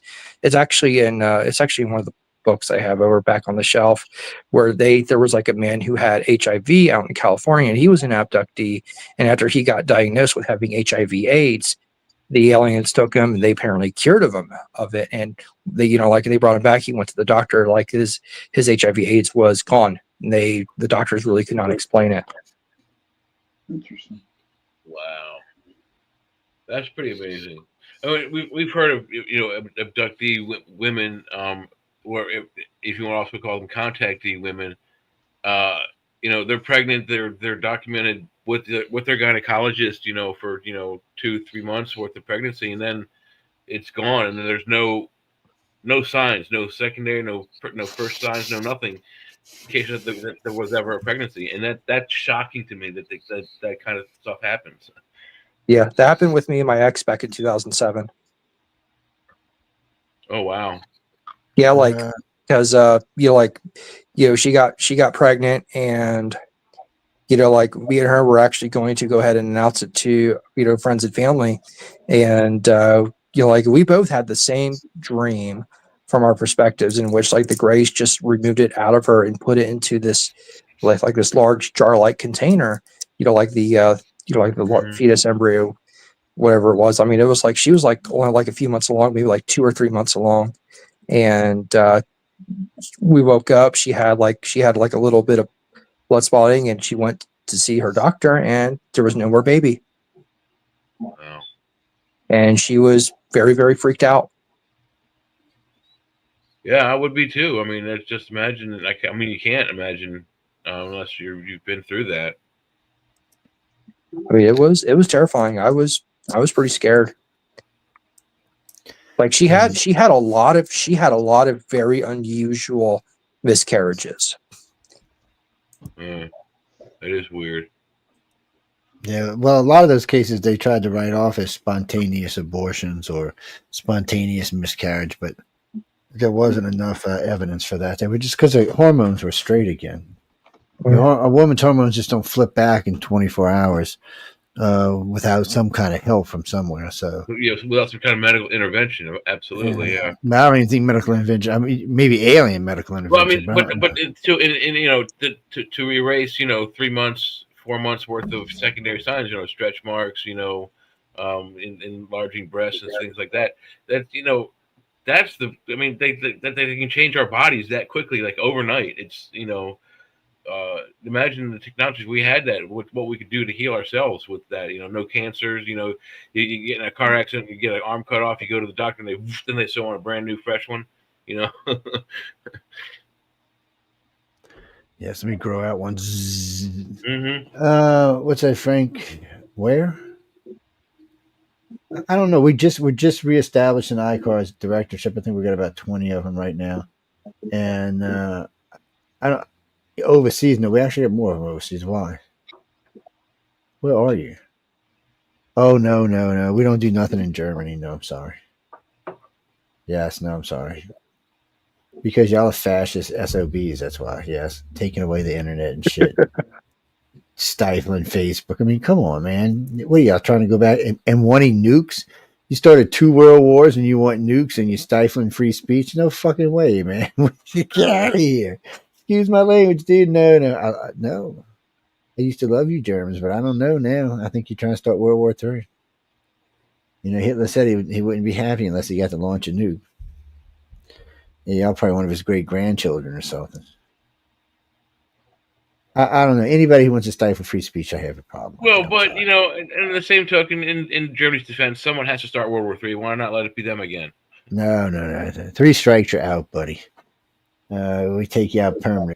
No remnants of your society will be left behind. Yes. Don't get all cocky. You're only the size of what, Montana or something. I don't even think you'd add that. Ohio. Yeah, don't get cocky. We'll Yeah, sick maybe not. California on you. Hey, Google, how big is Germany? We'll sick. 167 square miles. 138,000 square miles. Hey, Google, how big is Ohio?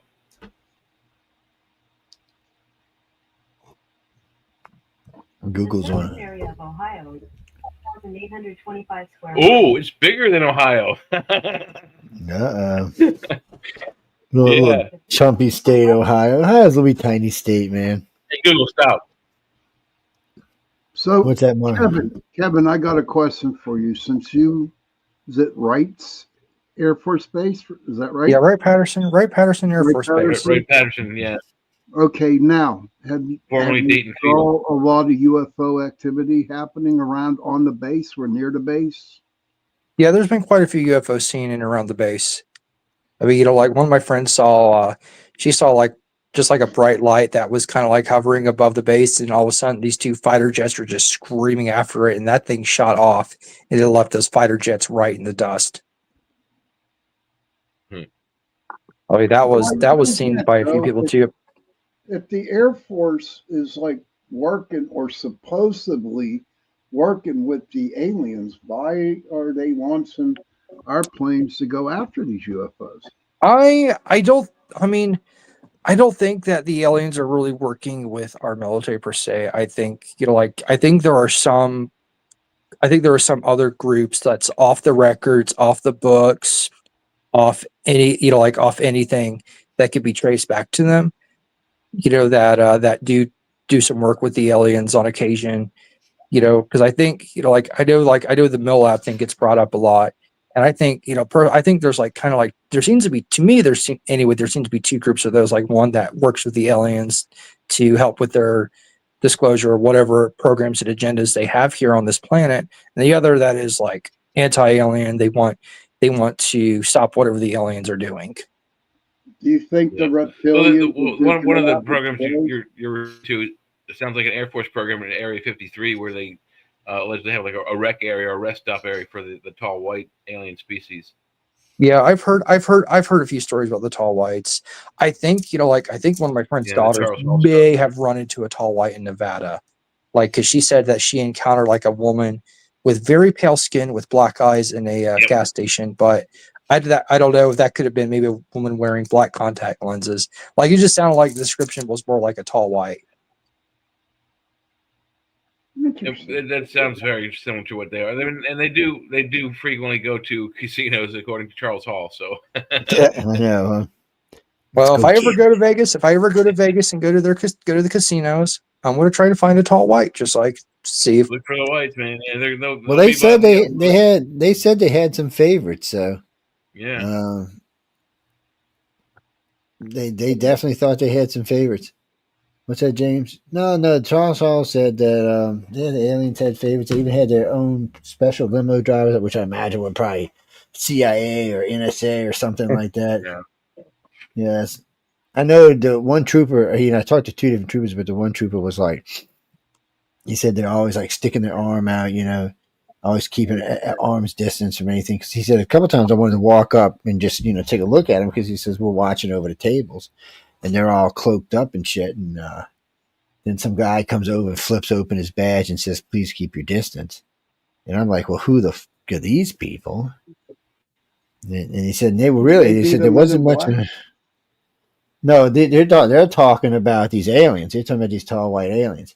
They actually had CIA and military escort. Everybody was in suits, but everybody was in suits, but still. They had serious escort that whoever they were with was not playing around. But these aliens, they wanted to go experience it and they wanted to go do it, and the U.S. government said, "Hey, look, you're helping us out with this, that, and the other thing. Maybe that's why we're going to get a 6th generation fighter that gets to go into space." So and that's what they say they do, but they're not associated with any abduction stuff that goes on the planet. They're not involved in any of that. Really and truly, they're kind of like a standalone alien that somehow or another, government met and gave them this space to. It's Earth's like a stopping point for them. It's like a rest stop or Yeah. truck stop kind of deal. The Greys and them don't really talk about them any because there doesn't seem to be involved in anything they're doing. And as far as I know, they're completely and functionally aware of them. It's just they're not a threat, I guess, to whatever's going on. I guess they know these guys are using Earth as a way station, and they're fine with that. Probably got permission from the council or something. Well, they're probably paying some kind of fealty for it as well. Oh, I'm sure they are, but I'm sure we're getting something out of it. They're coughing up. We're getting technology that takes us 500 years to unravel, but still, eventually, one day we'll get it. Oh yeah, but also the other aliens that are in control of this area, they're paying some fealty to them as well to be on the planet. Oh, I imagine they are. Yeah, I imagine they had to go through something. Say, hey, look, we need this for whatever we're doing. As far as we know, there might be something else being done for the council that's completely different from any of this. That's one of the we are, but we're in such an oddball place in the universe. I mean, in the solar system. We're between spiral or in the galaxy. We're 4 light years away from any. So we're on the second to last arm on the inside tuck, several hundred light years from the arm itself. Yeah, outside of the Sagittarius arm, I do believe. Yeah. That's crazy, man. But if you go inside the Sagittarius arm, what we call what we see in the sky is the Milky Way. If you go further into that, those solar systems are very close, 1 and 2 and 3 light years apart. We're 4 or 5, 6 light years from the closest solar systems from us. Yeah, Proxima, 4 light years. Yeah. Technically, the one Proxima is 3.8, but it doesn't matter. 4 light years. It's but that's the closest one to us. But the thing is that there's stars that are closer, less than a light year and 1 light year, 2 light years, and so on. I mean, they're close. Well, I don't think there's anything that close to us. I mean, because we would feel the effects in heat wise and gravity wise. Spiral arms, but inside the spiral arm, traveling to another solar system would be a lot easier because they're a lot closer. Whoa, imagine you got a lot more problems with all the kind of gravity waves and stuff. Yeah, imagine you got heavy stuff together. Probably that too. Yeah. Well, maybe it's easier to survive when you're further away from everything. True, possible. But Kevin, when you're on the spaceship, when you're on there, is it like bare, or do they have a lot of like computers and stuff on it? Do somehow you listen to alien music? I'm being honest. Alien elevator music. Alien elevator music. No, the gray ship is pretty bare. I mean, like the ship itself seems to be, like alive in a sense. I think it's all like some giant AI that the Greys have. The living creature, yes, yeah. It's alive. It's in constant contact with all the Greys on the ship, and even the other abductees on the ship. It's in contact with as well. Because I had like a few experiences in which I was hearing the ship talk to the other Greys, saying, like where it was going, who it was picking up, and for what reasons it was picking that person up. Either for like genetic material harvesting, egg extraction, and that's why I think like there's never any signs of computer technology where this stuff gets recorded, because the ship is recording it all by itself. Now it's all genetic memory. It's not like it's not like a disc or something you can plug and play like we have here. Yeah, it's all recorded. It's all recorded by the ship's AI. I mean, I think the ship is like they have their ships that have like a very, very integrated AI system. Well, what their ships really are, at least what we found out over the years, is that they're grown ships. They're completely and utterly alive, everything in them. The Greys actually, when they're really going to fly somewhere, they actually merge with the ship. There's a command deck where they actually have slots where they can get into it, and the skin of the ship merges with the skin of the aliens. It's, I guess, the same thing. We also know there's their brain is like a hard connection to the ship rather than a telepathic or wireless connection. Yeah, it's very strange. And then we know there's a blue plasma that's found in different parts of the ship that's actually self-replicating, but both the ship used for fuel and the Greys used for food. And that actually explained a lot to us, because a lot of people always talked about seeing these really cobalt blue looking Greys or sometimes translucent looking grays, or this weird pale white gray.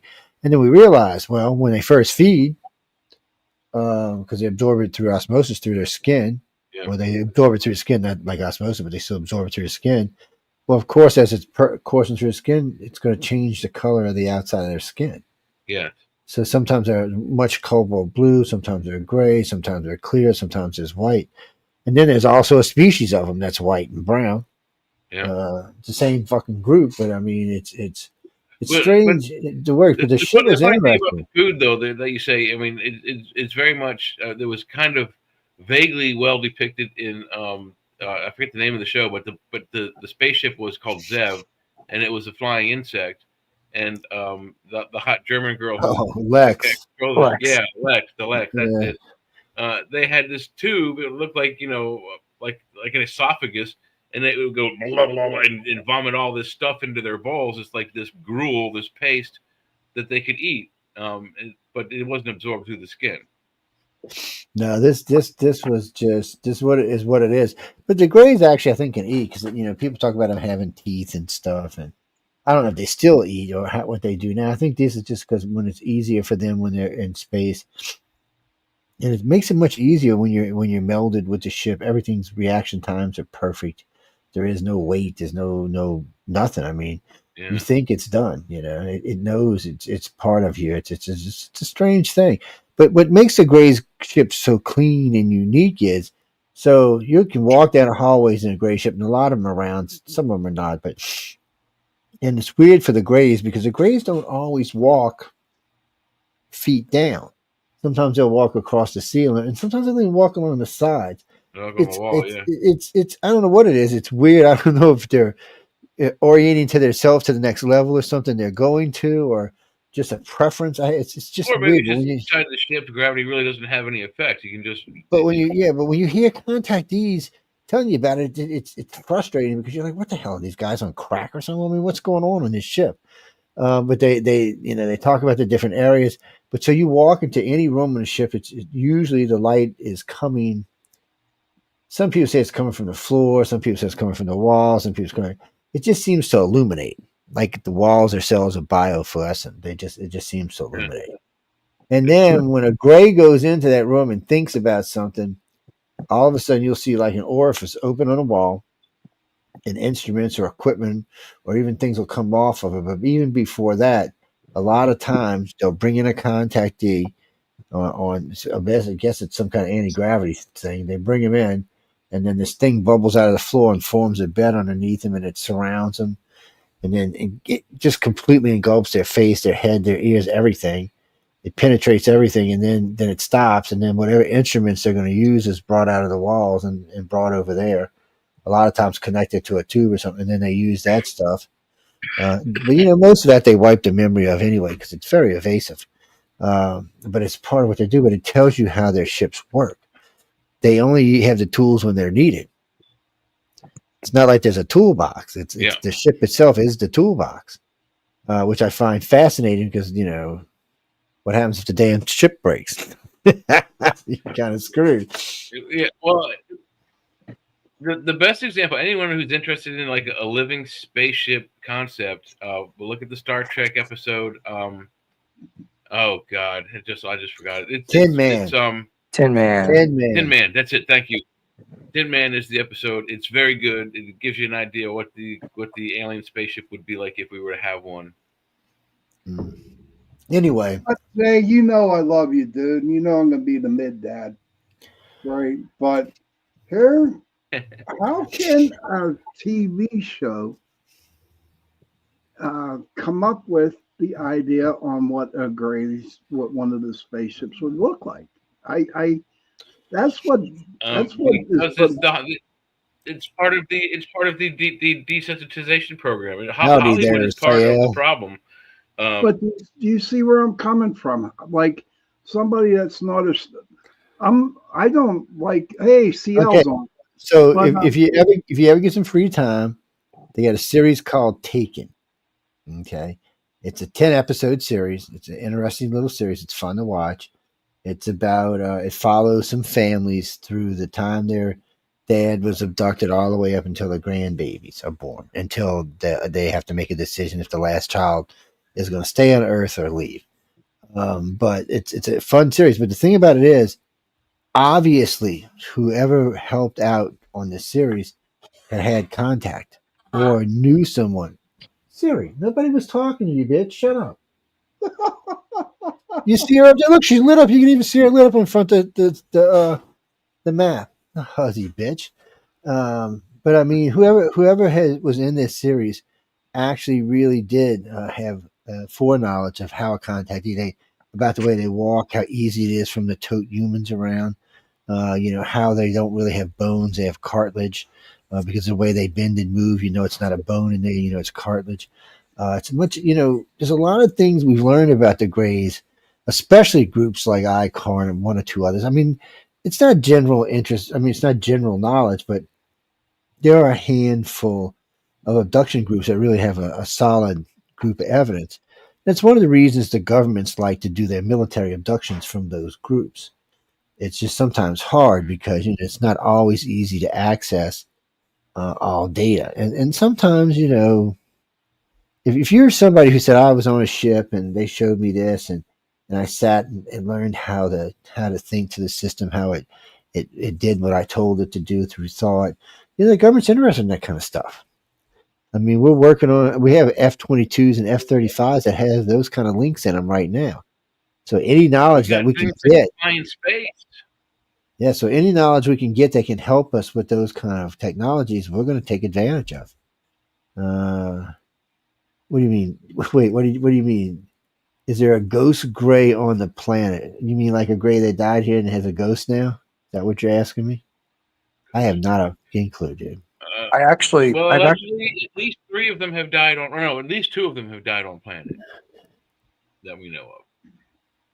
Yes. What were you going to say, Kevin? What were you going to say? I actually asked one of the Greys, like where they go when they die, and they said they get reborn constantly, like we do. Yeah. Well, no, actually, that's a misstatement. They actually literally get reborn. So they get reloaded.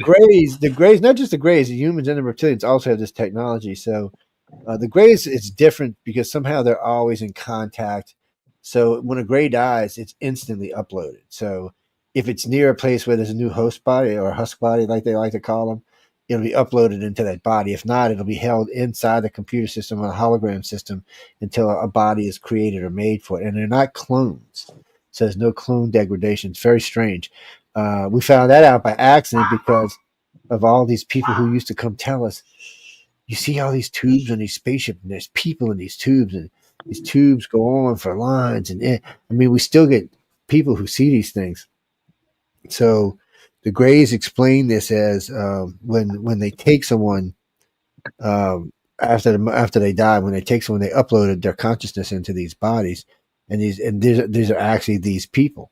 So instead of the person actually dying, which they do actually physically die on this planet, the aliens have the ability to take you up to 3 days after death and upload your consciousness into a new body or into a disc or into a hologram for that matter. But they have the ability to do it. So it's kind of strange how it worked out. So once we found all that out, we realized, okay, so they're just basing what they're doing for us on something they already do.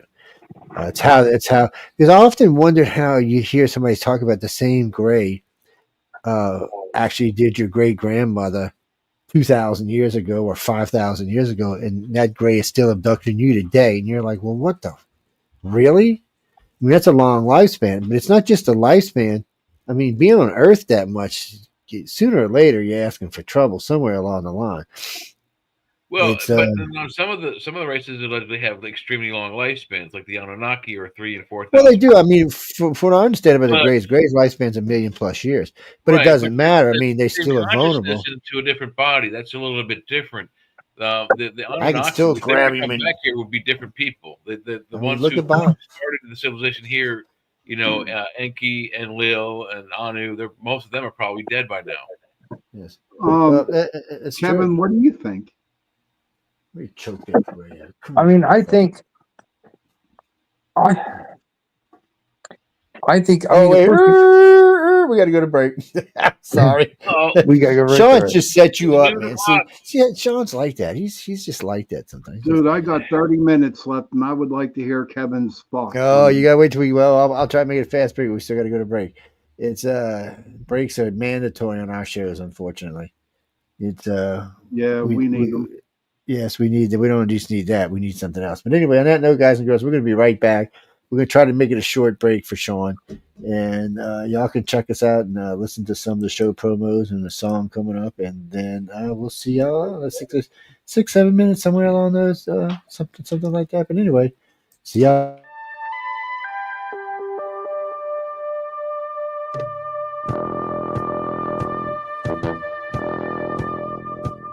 Tune in to UFO Undercover, Wednesdays at 8 p.m. Eastern, with your host, Joe Montaldo, right here on the Paranormal Radio Network.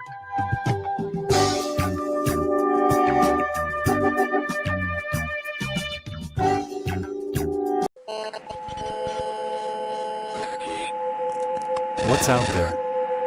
What creates the shadows in the corners or the creatures of the dark? Guys.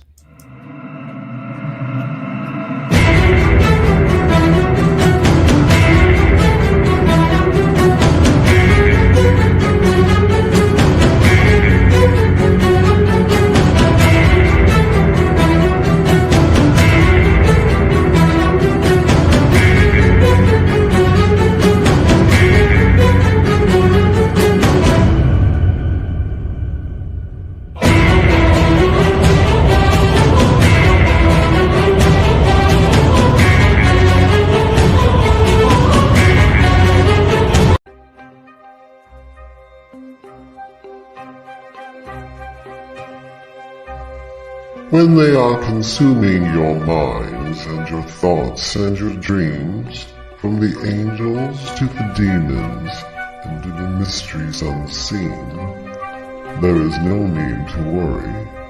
There is no need for dread. It's just time to discuss the thing at the foot of the bed. Welcome to Negotiating Happiness, the show that helps you find happiness, success, and balance in your work and life. I'm Adriana Fiestro, your host for this journey into entrepreneurship and personal growth. We're broadcasting live on 107.7 and 105.3 FM in New Orleans as part of the United Public Radio Network.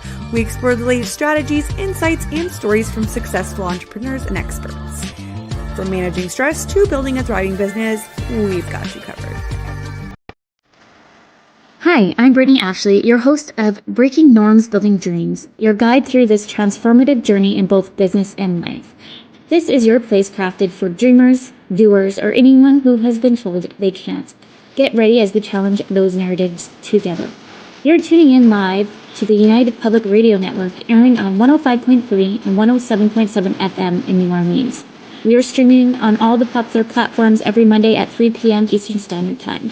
Join me for a candid and thought-provoking conversation celebrating your unique journey because you are worth it. I'm back and With live Verizon, and ready when just you to kick some general ass in general. We're going to have to, no, actually, Jen, I can give y'all 10 more minutes of alien stuff, but then we got to catch up on the news because we got to finish out the news for the night. Yeah, we're gonna invite Kevin. We're gonna invite Kevin on UFO Undercover. Kevin, what's the UFO Undercover comes on at 6, man. It's a different time. It's on Wednesday too. Yeah, that'd be like around 7 Eastern Standard Time. Yeah, it'd be 7 Eastern Standard Time. It's yeah, definitely. Yeah. I was trying to think. When's a good week for you? I mean, I could start coming on, starting next week. I don't think anything's going to really change my schedule. All right, no, that's cool. You want to stop by next week, and then we're going to see, because I'm going out of town, but maybe I'll have you come by and hang out with Jay unless he plans something. You never know with him. He's a little strange, man. When you're carrying alien babies with your hormones is all I can say. I mean, oh man, yeah, I'm the mid dad. It's just. No, he's not saying Midgar. He said mid dad. Who the Midgar? Where the heck you get Midgar from? He does kind of look like a Viking. I mean, but still, he's Irish, man. He's not a Viking. Well, I guess Irish are Vikings. They were conquered. Yeah, they were. Vikings, you know, Yeah, they so were. Vikings But yeah. basically fucked their way down the coast all the way to the Middle East. I guess Yeah. we all got ancestors from over there. I'm All sorry. right. That was Now, so I'd like to cruel. hear Go what ahead, Kevin Kevin. had to say. I'd like to hear what Okay. Kevin had to say. But yeah, I mean, the aliens. I know they're all like very, very, very long lived, and I think like the same alien will probably be abducting like generations of like the abductees' parents, their grandparents, and so on and so forth. Yep. So I mean, like I think the Greys live for like thousands of years. I think the reptilians live for probably like a little more than 1,000 years. I mean, there was like sometimes with some of them, you just feel that they are very, very, very old. Like I remember in Kentucky when I had an abduction experience that involved reptilians, I encountered a reptilian elder like he was an elder reptilian, and he looked like what I thought an elder reptilian would probably look like. That might have been like an imprint of what he was sending me, like as like a projection and whatnot. But when I looked at him, he felt old, and I had the sensation that he was like a grandpa to one of the other reptilians that I normally have encountered. And he wanted me to go to a ship that was underwater, and there was like a large group of other contactees that were there, and then there was like this whole thing. There was this whole weird training scenario in which I had to, like fist fight a cloaked reptilian, which that was like really, really weird. And there was some, I do remember there was other people in the area of Kentucky. It was near Lake Cumberland who said that they've seen like cloaked reptilians coming out of the water and stuff that like kind of matched up like that this particular reptilian was coming out of the water. And I think like the weird training scenario, which I had to like fight this cloaked one, was to see if I could like psychically sense where he was, if there was like a presence there. And, of course, I mean, the big giant reptilian was holding back because I'm pretty sure if he decided to actually really punch me, he would have taken my head off in one swing. Yeah, So you crack your skull in one pop. Yeah. yeah, like there'd be no way here. Like, this happened when I was in high school, and like the reptilian, like went back into the water, and he wanted to take me to a ship that was underneath the water, and I said I can't breathe like you do. And then all of a sudden, somehow I ended up in the ship anyway, and there was just like this big giant dinner feast where like all these reptilians and some of these abductees were at the table, and they were eating food, and the food didn't really look too much different than human food. I mean, they had some cooked meats, uncooked meats, what looked like a hog that they were eating, and one of the reptilians, of all things, he was eating was a giant cabbage. Huh. Yes. Like it was a huge cabbage. I'd never seen a cabbage that big before. So they like sauerkraut and coleslaw too, huh? I mean, I guess. I mean, like they eat like we do. Yeah. I mean, like, and what was a really funny thing was they had like they had their children reptilians crawling on the table. And they look like a cross between like a baby, like what you see a baby T-Rex look like, and an alligator, and they was just chomping away at their plates. Oh wow, that's crazy. I mean, yeah, it was wild. And I heard some other people say they've seen similar feasts on board their ships, which that's always intrigued me. Well, everything gets hungry. Just they do. As long as they're not eating us. Like biological life, you got to eat, So, like I said, as long as they're not eating us, we're all good for it. That's Yeah, I've never seen a reptilian eat a person before. I haven't either, and I've never really heard of one eating one either. Everyone, I'll get one of these crazy stories every once in a while. Oh, Joe, they think we taste good. I said, no. I said, the main reason they don't eat humans, and they're like, why? I said, because we're high in cholesterol. The first I heard of any aliens eating humans was more of the gray aliens being submerged in vats with chopped up human parts to absorb certain hormones for their own, it's like a buzz, like a drug or an alcohol for them. I've actually asked the Greys. I've been trying to ask the Greys about like the thing with like the vats of the body parts and stuff. That the cleanup crew. Yeah, the cleanup crews. Yeah. And I had this dream. Like this was like several weeks or maybe a couple months ago now, where I was on one of the Greys craft, and one of the Greys was introducing me to this other being, and and he had like brown skin, like the color of brown paint. It was very wrinkled. His eyes were yellow, and he had on like an apron. But what was weird about this apron is like he was standing like really far back against the wall. He looked like he was almost kind of blending into the wall like a weird camouflage thing, but he would flicker in and out. And I was always just, I glanced back toward him. And the gray was explaining that these guys were actually using the remains of deceased aliens, humans, other life forms, and they were reconstituting them using their genetics to create new life to seed on other planets where they would evolve into new species, new plant life, new flora, fauna, whatever, sapient life, you name it. Yeah, they use them for a lot of things. I know. Yeah, I didn't realize the first time we stumbled across the cleanup crew, the size of what was actually going on with them. So you know about the grays, you know about the humans, you know about the light beams, you know about the council. You think, oh, this is just so huge. But when you hear about the cleanup crew, you refer to them usually for what happens here with the grays or somebody who does something here, but they're not really allowed to take human remains unless it happens on a ship or something. So when you start thinking about these big vats, and when I hear contactees talk about this place, I mean they're talking vats the size of huge oil drums just everywhere.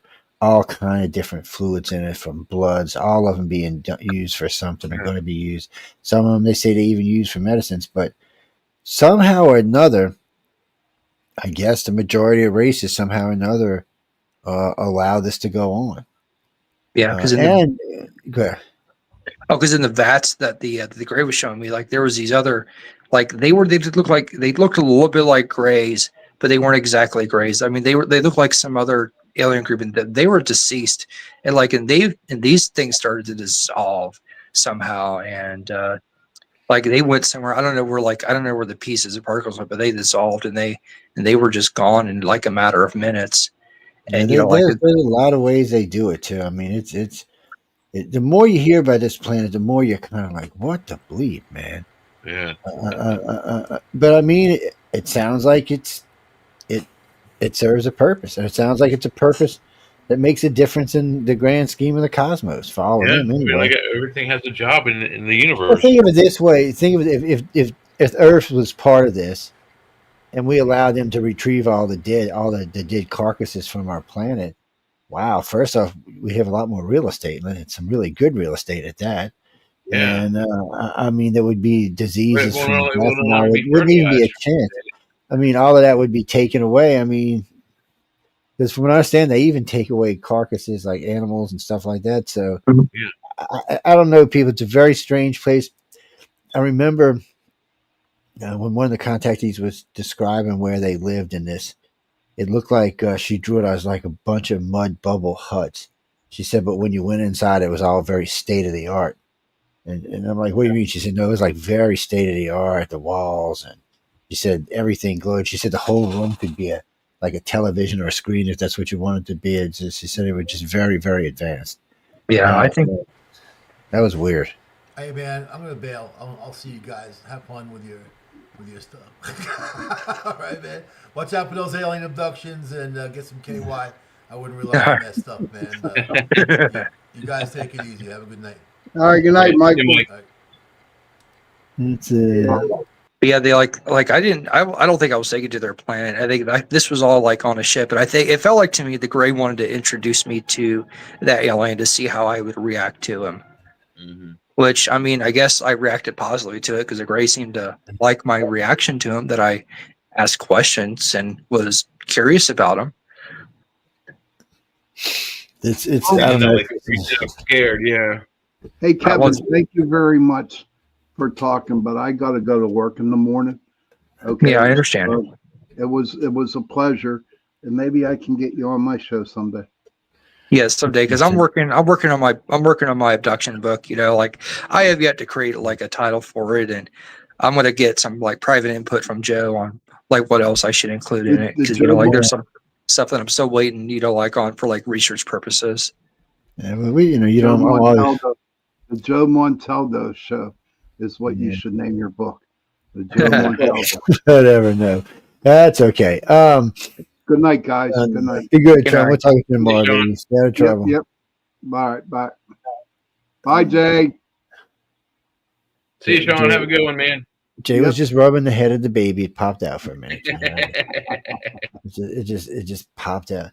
No, Gene, you think we're getting around with you? You know, the man is pregnant. Yeah, he's gonna be stinking rich, alien baby or not, man. He's a guy delivering a baby. No, there's a thing. Yeah, there's a good paycheck at the end of that story. Yeah, sure. I mean, we're talking stinking rich. But anyway, we really got to finish up the news for the night so we don't get in trouble. But Kevin, come stop by and see us on this coming up Wednesday. Just hit me with text and I'll send you a link so I don't forget. All right, and then I'll get with you about coming on again after that, and we'll see. That way you can get in some good talk time to an audience that's probably more appreciative than this one is, because this one's kind of like, what's this got to do with Donald Trump? Fuck you, asshole. It's they get testy, man. It's but not as testy as a Wednesday night audience gets. No, Wednesday night you can see bring up any politics, man. Ooh, they get nasty. Yeah, they'll be wanting to feed you after the aliens. You'd be part of the cleanup crew. You get them guys going. But anyway, guys and girls, we're gonna get into a couple of news articles real fast. I'm gonna hop off here too because my phone is about to die. All right, be good, baby. All right, you too. You have a good night. All right. No, Kirby. No, Mike left because Mike wanted to talk politics shit. No, he'll be on. Well, we're on the chat tomorrow, and then he's on Michael Langley Live after the chat, so he can catch up. There's a lot been going on. I know. I seen a bunch of Trump's polling numbers; they're real good. I seen Doge's polling numbers are real good. Elon's aren't real good, but Doge's numbers are great. So there is some talk. He was just at the Pentagon, and people are worried about there may be some things that might benefit him that he could take advantage of, but I don't know why he would do that. He's already the richest man on the planet. Well, since he decided to help us, it's cost him $100 billion. So when he started with all this, he was worth $430 billion. This shit with Tesla, he's worth $327 billion. So to help you always talk about how he's stealing your money. It's costing him a ton of money to help the American people. And you still want to just holler and be a dick.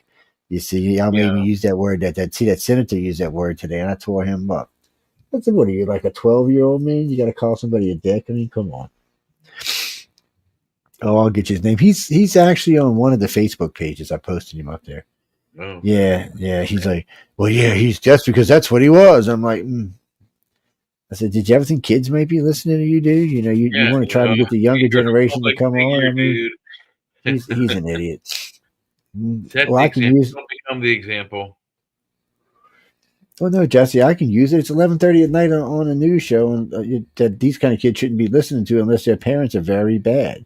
And it has always been an R-rated show. So, and we tell people this is not a show for children. It's all over the place. Yeah, people say, "Should I bring my child?" Well, no, don't bring your child here. No, it's not. No, not unless they're used to hearing the F word. And other words that they probably shouldn't hear until they're like 40. Yeah. No, I got to give Trump credit. So he does a news briefing every day. He's signing shit. He's talking to people. He's signing shit. He's talking to people. He's answering questions left and right. And you can listen to the audience right now. It's interesting. So CNN's trying to give him shit. And MSNBC, of course, which is the biggest piece of crap on the planet, they try. But most of the regular media have started bringing on conservatives on their shows. They're balancing things out. It's kind of weird. I noticed the people in the press were kind of indifferent. They were kind of like, well, because Trump said a couple things and they were like, yeah, and they weren't being as challenging as or asinine as they were, because a lot of what he was saying was good answers.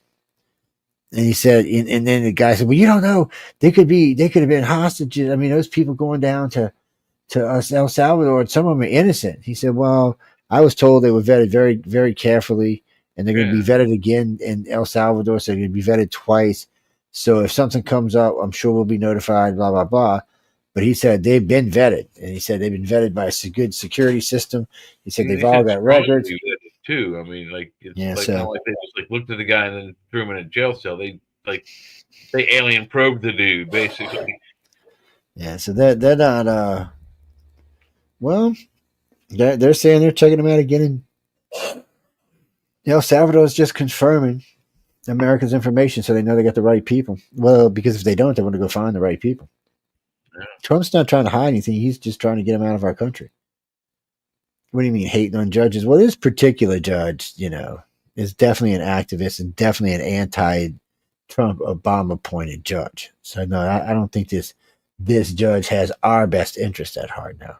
Because why you'd want to bring these people back into our country is beyond me. And even if you thought 2 of them were not and the other 60 were, you would leave them there until such a time that you could prove the other 2 were not, and then bring them 2 home. And here's an even shocking. I mean, probably the most shocking revelation: they're not U.S. citizens, therefore they are not due any kind of due process in our legal system. Therefore, they are the only process they are due is being turned around and sent home. So wait, Randy, he's being a dick because he arrested that woman outside of Target? Okay. I can't think of her name, but let me explain what really went on here. So while Obama was president, he tried to throw her out the country 3 times. 3 times he tried to throw out the country for different reasons, but he tried to throw out the country. Couldn't get her out. Okay. 2016, Trump becomes president. Trump's going to throw her out. He said, all right, because Obama didn't get her, Trump's going to get her. She moves into a church. Stayed there the whole time Trump was president. Gets out of church when Biden becomes president. So now they said, okay, we can come get you anywhere. So the church wasn't a good place to hide. So then she comes out of work at Target and they arrest her. So they've been trying to throw this woman out of our country for 4, 8, 12, 13 years. And in that time, Trump bitches about Anchor Baby. She's had 3 kids. 3. And guess what? They're on welfare. Wow, is that a big fucking surprise? A welfare system, by the way, which she did not pay into, I would assume. Ever. Now, she's working at Target right now, so I don't know, they're getting her little tax money out of her check. Oh, that's yeah, it. but... and maybe she's using her name like because like I don't know. Fixing the barn doors after the in-laws have come back. It's all I know is it's fucked up. It shouldn't be like that. And I'm sorry she had 3 kids, but she had all that time to go get legal. And Biden and Obama both had programs to get it. I don't know why Obama wanted her out. I never did find out. I'll have to go check into it and see why. But he wanted her out of the country. He was throwing her out, trying to throw her out. With her. It was in the article. I just didn't read it. It's maybe she's his Monica Lewinsky. That's why he wanted her out. So get out. No, they said the South Africans were racist. I know, huh? Yes. So they're not welcome in the United States. Trump said they're not welcome in the United States ever. I don't know. Now, is that Elon's influence on the president?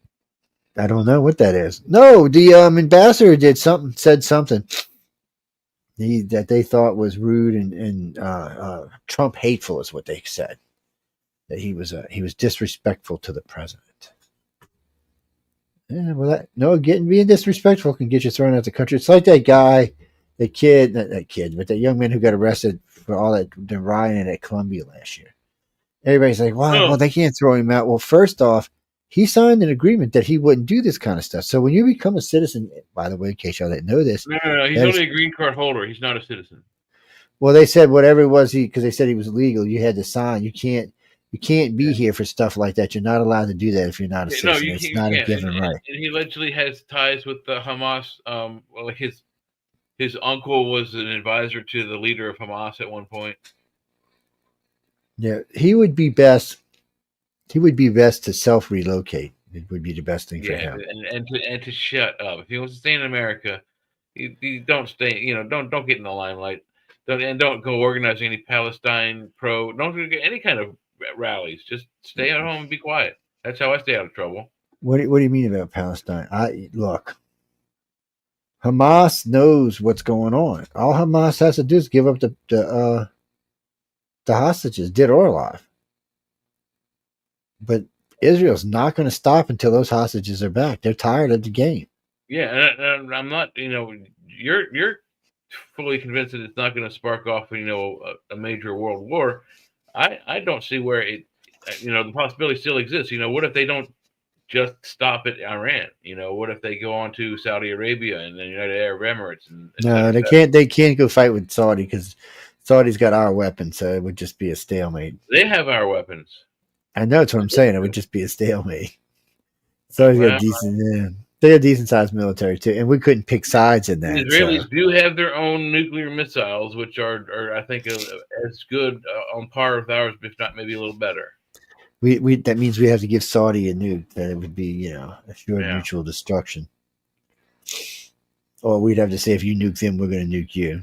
So either way, if anybody's going to get nuked, it's going to be Iran. Yeah. Israel's already said that. They've already said, look, we know where their facilities are, what's going on. We're thinking a tactical nuke here, tactical nuke there. We'll tell everybody we're coming. Bam, bam, boom, boom, boom, bam. And they said no other targets would be hit other than those targets unless they, moved stuff, and then they would hit wherever it moved. Yeah. Unless they move stuff. So you're going to tell them can always say that they stuff, but. What do you mean? Do I think? No, you mean do I think Russia or China would attack Israel if they use tactical nukes? No. If they use them on strategic targets, no, they wouldn't. Now, if Iran goes over here and uses a 25 kiloton nuke on what's the name of their largest city? I can't think of it. Tehran? No. Which one is it? Tel Aviv, Tehran, whichever one it is. Whichever one it is. Well, I get them confused. I get the Israel city and the Iranian city confused for some reason. But the Tel Aviv is in Israel and Tehran is in Iran.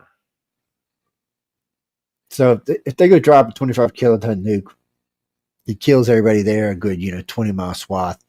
Then maybe one of the other countries might get upset. But they also know that they can't drop a nuke on Israel without facing the wrath of the United States and Europe. So and probably NATO. Yeah, so I mean, it's damned if you do, damned if you don't. China already knows, just like Russia knows, that this is a no-win situation for them. When it comes right down to the end game, it's over. We don't even have to use our nukes. There's enough nukes in Europe to take out Russia and China. And then if we throw in our submarines, there's plenty more than enough nukes to take them all out. And still leave us with 5,000 nukes to shoot at them if we need to. Yeah, to get to all the scragglers who missed the first volleys. Yeah. With the new defense shield they're going to build, if it goes in the way they say they're going to do it, within 5 years, it'll be really hard to get a nuke into this country. Not impossible, but really, really hard. No, they're being designed for hypersonic missiles. Yeah, that's what they're being designed for. Well, there's also some weird drone layer things they're talking about, and where they can just scatter like 10,000 drones around and run them into the target. Yeah, there's been a lot of talks about those kind of things, and iron domes and golden domes and laser domes and missile domes, just you name it. Well, Reagan's thing was to build a 6-tier missile defense shield around our country, but a 6-tier defense shield around our country, which would have entailed 3 different type of ground missiles, 1 air-based laser, 1 space-based laser. And I forgot what the other one was. It was actually it was some kind of laser too. But what laser? Some high speed. Oh, shit, I can't remember. But anyway, I know I can't think of the name either. But it's like taking phaser 1 and phaser 2. It's like concentrating it. It's making it more powerful. So, but between the 6 of them, it would have easily protected the United States from any type of missile attack. And if you added the same system in Europe, they would actually shoot down most of Russia and Chinese missiles before they even got here. And we could also be watching them for any missiles they missed that our target systems in space could take out. So is we there really any reason why we wouldn't want to put a shield like that over Europe, or would we make them pay for it? I mean, Trump we'll probably make them pay for it, but we'll probably make them pay for it because it's good money for our country. And but it also eventually it'll make nukes obsolete. Somebody will have to invent something else. and it won't be through. Well, yeah, that's the way weapons have always been. You build one thing, and then you make something to defeat that thing. Then you make a better weapon. Then you make something to defeat that, and that's the way it's been for centuries. Well, Jackie, Thor's hammer is really true, and it's what they said it is. It's tungsten rods that just fall from space. No charge, no nothing. They just from high off. Gravity is the accelerant, and they accelerate at 33 and 33 and a third feet per second. So to follow them, it's outrageous rate, and then most things that would hit them, bullets and stuff like that, would just disintegrate. A missile's probably not going to catch. It's going to be moving too fast. Probably doing about between Mach 30 and Mach 50. What? It's past the sound barrier almost immediately. Oh yeah, it'll be somewhere between Mach 30 and Mach 50 when it hits the ground. Yeah. So you're talking middle of Beijing, middle of Moscow, Mach 50 tungsten. Fuck. It's gonna lift the ground for probably megaton explosion. Yeah, you're talking ground lifting for 25 miles in each direction. You'll feel the impact on the east coast of America. The debris field it throws up in the sky will look like a crater that will just surround another 15 or 20 miles of area. They were supposed to be put up there so that we could kill people and be able to reuse the area afterwards. That's actually, and then somebody invented the neutron bomb. There's no residual radiation. It's just sanitized. Yes. For lack of a better term, it's sanitized. But it doesn't kill the soil or anything. It just tears it up. Tactical nukes. Well, they're not tactical nukes, but neutron bombs are different because they don't destroy the buildings or the cars or the tires or any of that. They just kill. Well, the buildings directly at impact at ground zero might have some structural and some glass damage, but for the most part, the bulk of the city remains intact. You have to rebuild the electrical grid, but you essentially have a city that's got 1 million dead bodies you got to dig out and bury the bones and then repower everything. Yeah. Awesome. So, and depending, like if it's a daytime strike, then the grids you'd only probably have to rework about half the grid. Yeah. If it's a nighttime strike, probably more like 2/3 of the grid. But it's not all of it, yeah, because so much stuff is going to be on. Well, no, it's not because of the EMP. It's just the amount of radiation will interfere with the electronics. Well, yeah, but I mean, also the thing is the EMP. If the electronic device, there's not really an EMP with this. The way this works is not an. It's a really. It's the best way to describe this would be describe this as a dirty bomb. That would be the best way to describe. If I had to pick a description, because it just basically goes poof. Yeah. And it puts out a high yield radiation that just. So what they wanted to do, which they haven't been able to figure out, is they wanted to do a flash that disintegrated everything but didn't harm any materials. They just couldn't figure out. They couldn't figure out something that could melt bone and not destroy cars or windows or doors or buildings. So this is just basically for 2 to 4 mile radius. It pops and it just overlays nothing but pure radiation. The radiation has a half-life of about 2 years. So everything in those areas die, and any wind that pushes it out, it kills anything for 2 years. And as it goes along, it gets less and less and less and less and less. Yeah, but after 2 years, it's gone. And then in 2 years, you can pull in, you can take over. If the cars were off, they're all going to probably be good. I was with Jay. The very first time I ever heard about this, I thought they meant the EMP. That's what killed the electronics. But when the guy explained it, it was more about just the sheer volume of radiation. Look, I don't know. I'm not a scientist like that. Electricity is a form of radiation. So you add that with the nuclear radiation from the neutron bomb, and you've overwhelmed the grid. Yeah. Clearly. So well, no, I've heard the neutron bomb described a long ways, and for a long time I was told it never existed. But I remember I was 38, and I was giving a lecture when I met these two military guys here, and they had already checked my clearance, and we were talking about it. And the neutron, we were actually talking about something different, But the neutron bomb came up in the conversation. I said, because I never quite understood it. And that's when they explained it to me. I was like, oh, well. And then we didn't coin the word dirty bombs back then, but it's basically what it is. It's a really advanced dirty bomb that just sticks up everything. But in 2 years, it's gone. And I've heard they've even got it down to a year now. So in a year's time, you just roll in, say you want Beijing. Okay. Yeah. I mean, as long as you hold the territory, a year later you can take it over. Sure. Yeah, and nobody can go into territory for those 2 years because it's contaminated, and they don't know that you dropped that kind of bomb. All they know is you just nuked their city. Until they see all the buildings are still standing, then they realize what you did. But I mean, if you dropped 100 of those across a country, but now wait a second. Now, is the radiation from the neutron bomb, is it immediately fatal, or is it like a time bomb? Does it take it's immediately fatal. So anybody who walks into the area within the 2 years is going to immediately die. They're not going to die. I think as far as the initial blast, the initial push, it kills everything it touches within 2 to 5 miles usually.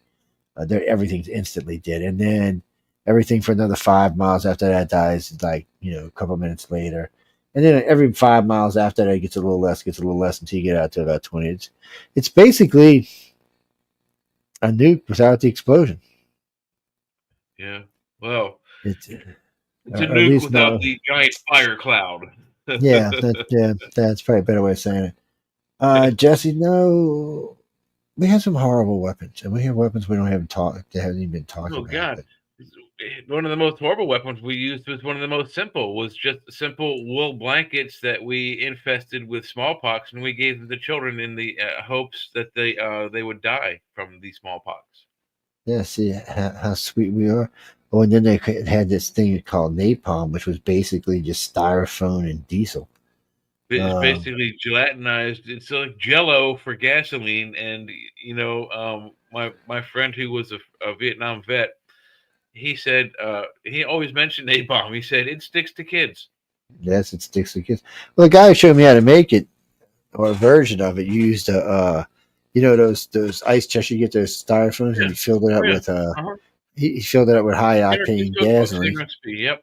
Yeah, he filled up a barrel with high octane gas, and he threw a couple in there and melted it. It just melted into these little sticky bombs, man. Yeah. So, but they didn't explode, or they would just stick and keep burning. They wouldn't go out. You couldn't put the damn things out. Truth be told, if you make it correctly, napalm, when it hits air, it automatically reacts and catches fire. So the bathtub version you make isn't the real stuff. Oh no, it's not the real stuff. No, the real stuff is if you let it hit oxygen, it bursts into flame. So you have to be careful with it. What's it, Denise? No. Oh, you mean as kids? Yeah, we used to do stupid stuff. We first cannon I ever made. Yeah, I made my first cannon I ever made. I made out of 6 Dixie beer cans, and I taped them all together, and got me some China bomb. Or did you use liquid propane? I used lighter fluid. So butane, yeah. No, lighter fluid, liquid lighter fluid. Oh, okay, Yeah, I got you. Zippo versus yeah. So I put it together, got it all together, and I filled it up with China balls and threw a tennis ball in there. Filled it up with fuel, popped it on, blew a hole through my mom's garage door. My dad like to kill me. It's I did too. It ran all the way to the neighbor's garage and put a dent in it. I was like, wow, that might have been a little too powerful. It was a little it caught me off guard, man. I didn't know it. But we used to shoot those at each other. Go out in the bayou and shoot them at each other. Fill them with China balls and just shoot them at each other. I got one better than that. We actually constructed a bomb. Oh yeah, that's cool. And we were idiots, so we actually lit the bomb off. But first, what we did was we got a hold of a copy of the Anarchist Cookbook. We found black gunpowder, and we went on our bicycles into Potomac, Maryland, to the Safeway and the True Value hardware store. We got certain ingredients there, charcoal, sulfur, whatever we could. And then we drove our bikes the other side of town into Gaithersburg, where we got the other half of the ingredients at the Giant. And then we proceeded to make this mixture, which instead of coming out black, came out extremely yellow. like the yellow at the top of a match you might find in the old school matches. So somewhere along the way, we put in too much of something, probably the sulfur. Yeah. But anyway, back then, the Coca-Cola and Pepsi bottles were glass. They were 16 ounces, and they were pretty tall, a big fat round thing. We filled this bottle up halfway, a 16-ounce bottle halfway with this mixture of basically yellow gunpowder. We stuck a cork in it with a wick that we'd taken from firecrackers. We handed it to the youngest one of us. I lit the wick and I said, "Go!" And he ran over to the neighbor's house, and they had a portico, like one of those. The door was small. He set the bomb down and ran back over to us. And 5 minutes later, 6 minutes later, 7 minutes later, nothing happened. And we're like, "Well, it's a dud." We sent the young kid back to pick it up. He's, I'd say, 5 feet from the bomb, the actual bomb, when it exploded. And he went literally hands and feet 20 feet through the air backwards, unconscious. Probably had to build pressure. Did the aliens grab Jay? Jay has been probed. Jay, you were froze, man. You were like, well, why Jay is frozen and blowing up. No, all kids did that. We used to go after 4th of July and go around and get all the unused fireworks and peel them, take all the gunpowder out of them and stick them in things. And first time we ever did it, we stuck it in a plastic cup dome on our part. And it just sizzled. It made a big flame. It was like 2 foot tall. About 6 inches around. Yeah, so we did that. And then finally we figured out how to make it. We got a pipe. We made our first pipe bomb and blew up our fort by accident. We just thought it would blow. We were trying to blow a hole in the ground to put the thing in. So he tied it on it. And he said, "All right, we'll just blow it. It'll blow down." Yeah, it blew the whole damn fort apart. No, when we kids, we'd go cut. There were lots back then, so we'd cut into the lots and build trails and dig holes and go where they would build a house and get 2x4s and plywood, build us forts. And yeah, we do all kinds of stupid shit in forts. Yes, because boys are dumb. I remember the first time I fell out of a tree. I still remember it was like yesterday. Fell, hit the first branch, hit the second, hit the third, hit the fourth, hit the fifth, hit the sixth, hit the seventh. Remember the seventh cracked me right in the middle of the ribs, and I just remember flipping over and hitting the ground. It was kind of felt slow, but man, I was bruised up, messed up. Oh yeah, no. What can you do? Girl, I've got myself all kind of hurt. I've gotten stitches all over the place. Oh no, I was riding a wheelie one day, showing off for a girl. It slipped on the back of the bike. So I'm watching the bike going down the street. I'm going, shit, I hope it don't hit somebody's car. So, and then all of a sudden in my private area, it got really hot all of a sudden. I was like, what the? So I put my hands down because you know what was trying to rub on through my jeans. So I put my hands down like that and pushed up. And when I did, it ate all the way to the bone. You can still see it. You can still see the white dot. It went all the way to the bone in my finger. It was insane. That's what happens when if you young men and you're listening, showing off a woman is bad. What do you mean, was it worth it? No, we can't talk about this. Yeah, well, I guess we can. Yes, and it was actually. She took care of all my bobos and stuff. Yes. Hey, it's what happens when you do stupid shit sometimes. Darren, oh, that was Kevin Shrew. He's a director for ICAR, yes. He's a contact dean. He's a director for.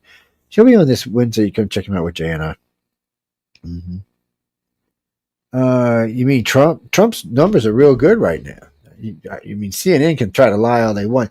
CNN saying one thing and NBC, which you know is not Trump's number one people, are saying completely opposite stuff. Matter of fact, NBC is saying that the Democrats themselves at 29%. It's amongst their own people they're that low.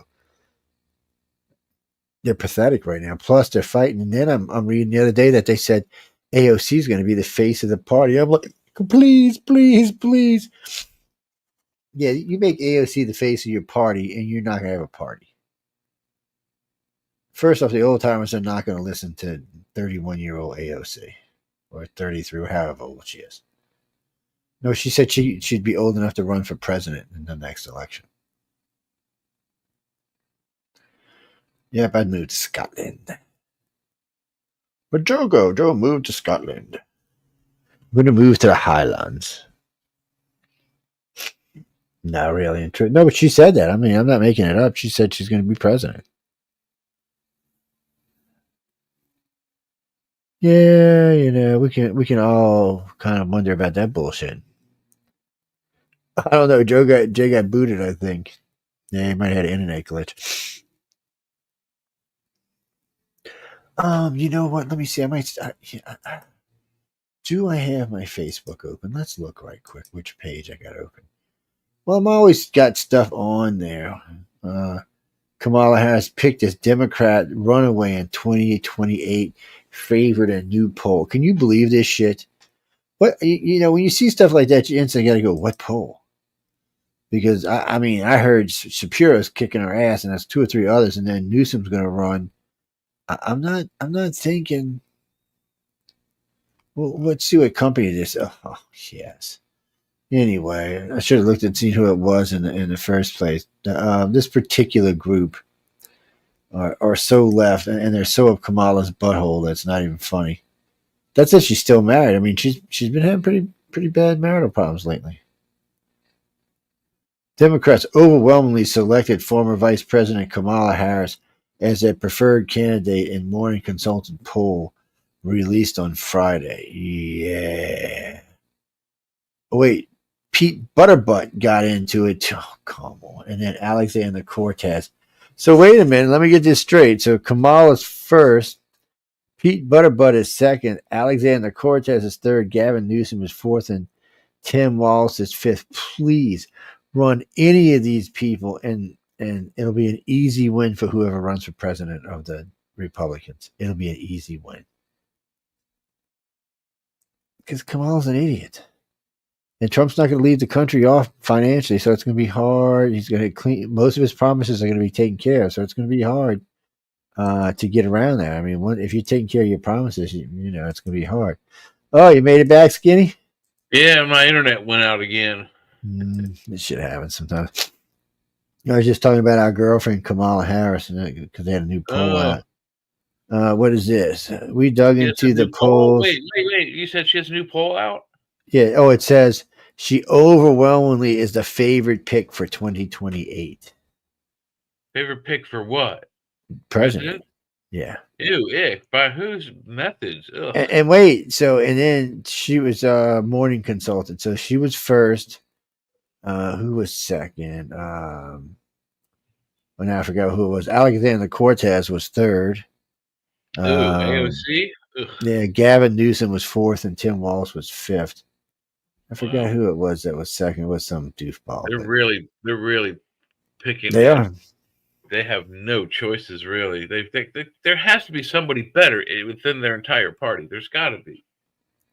So the Democrats have got it bad. One right off the bat, Politico is giving them shit. Now, Politico is as left as you can get. I mean, they're almost a Huffington Post, man. I mean, come on.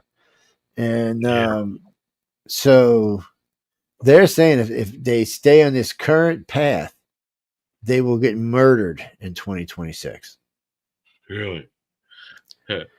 It's and then Quinnipiac is backing up the poll by saying the same thing, that the Democrats are completely underwater amongst their own constituents the first time in a very long time.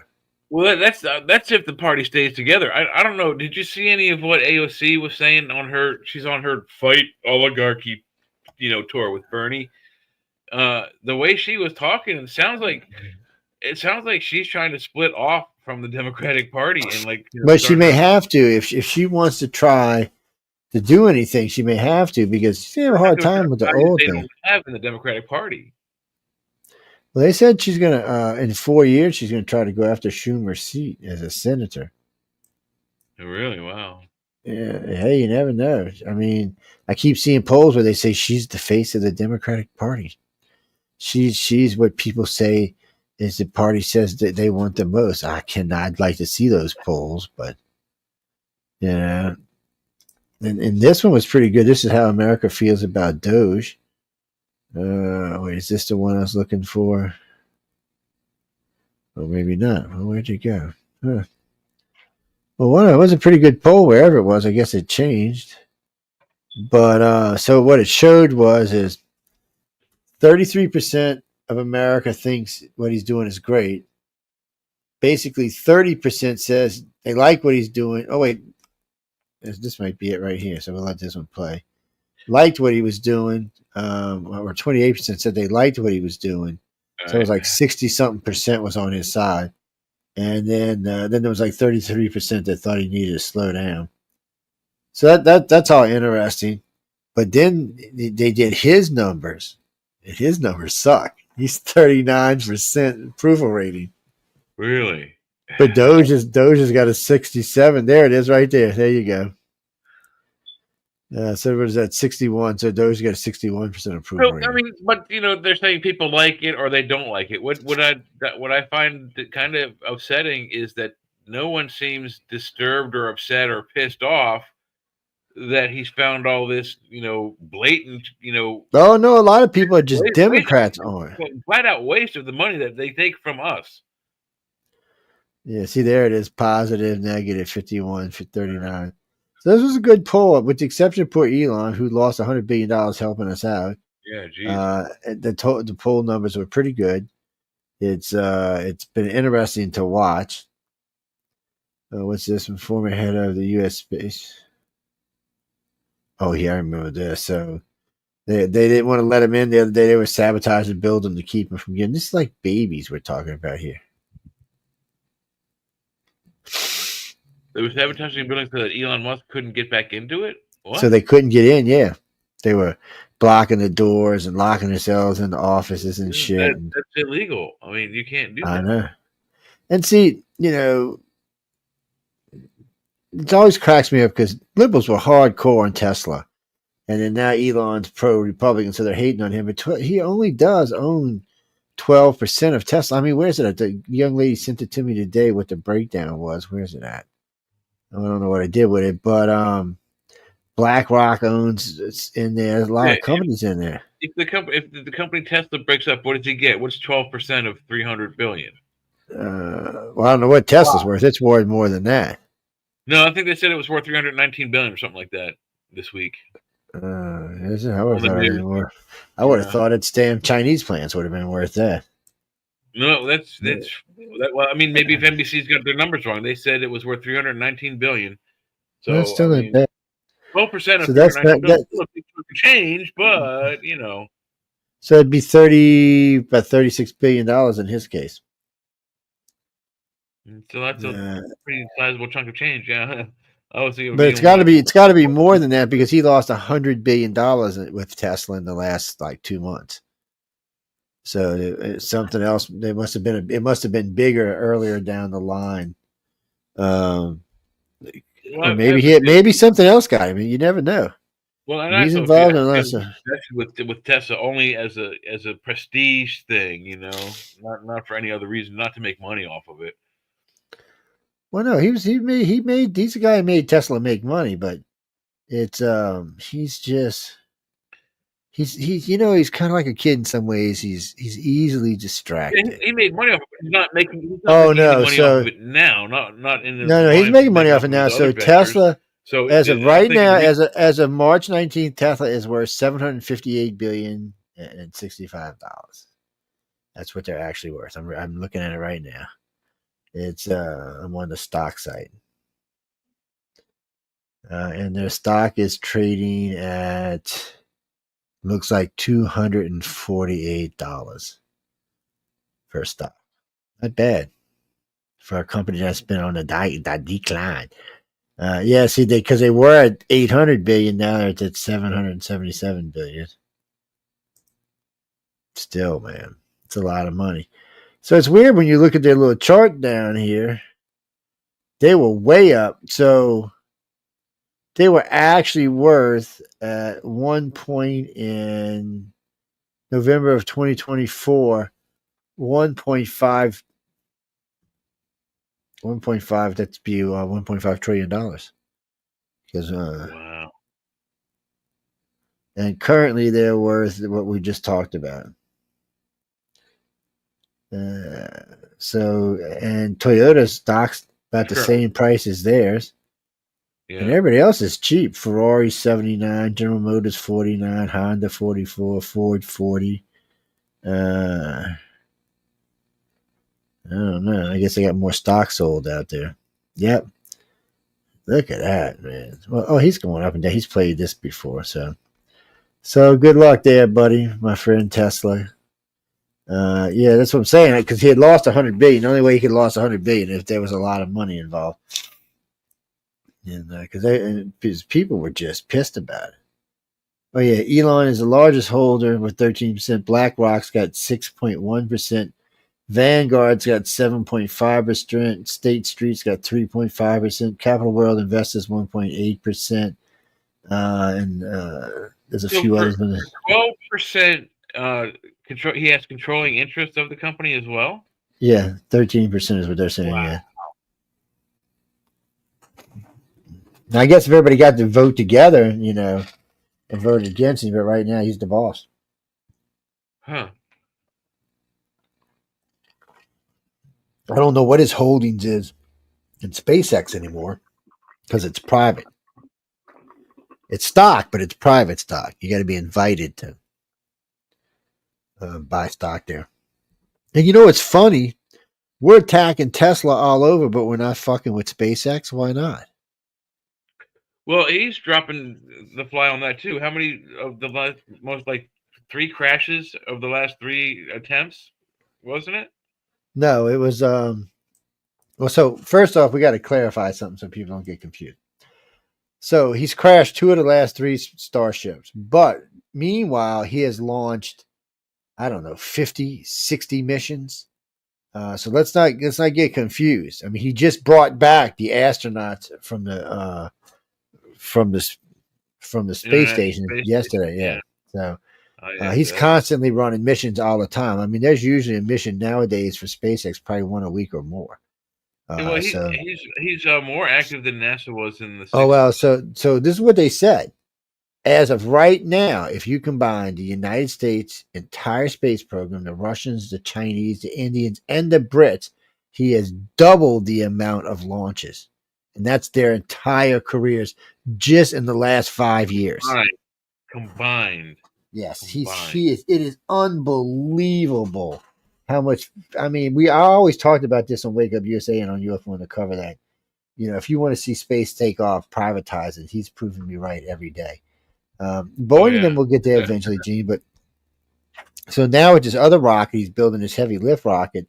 By the way, that rocket works great. Even the ones that blow up, still the return rocket comes out and they catch it and they use it again. All that stuff works great. For some reason, spaceship, and they don't understand this because going back 3, it flew great. They expected what was going to happen. Okay. So they did whatever they're going to do. For some reason, these last 2 just didn't do. I was watching the last one. I was watching it live.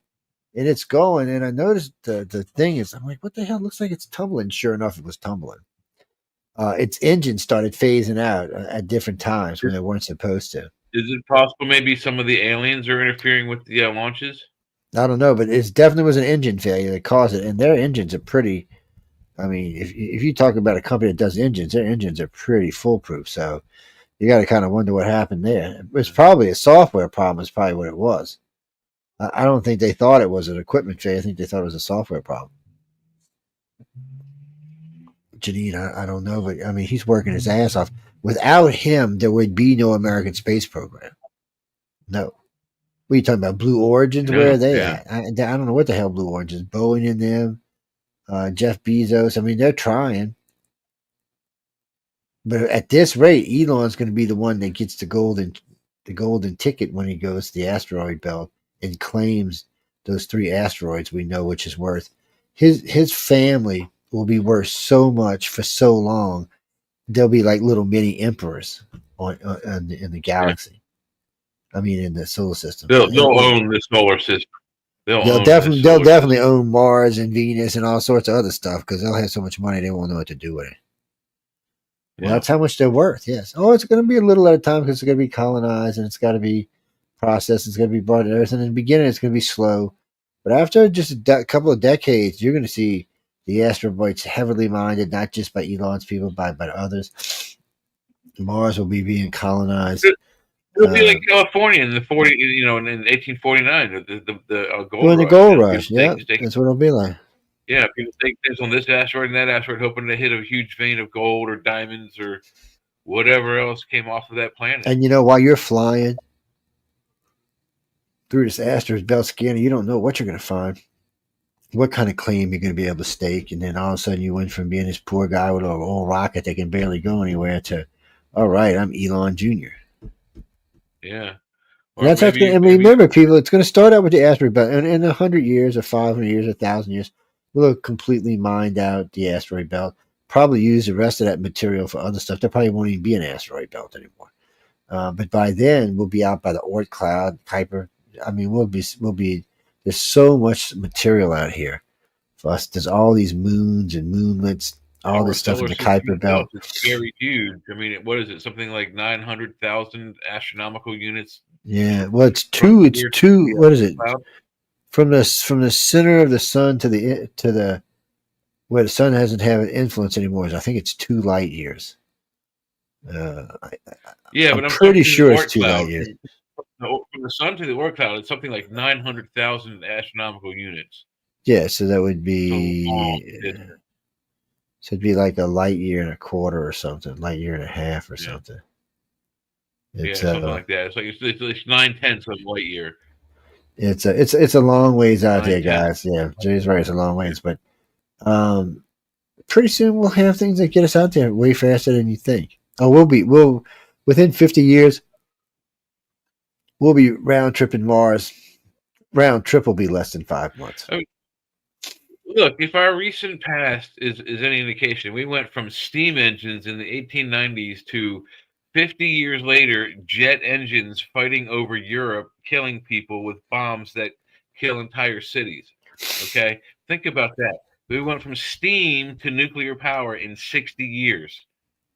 Okay? We developed, faster than light travel and all other kinds of stuff.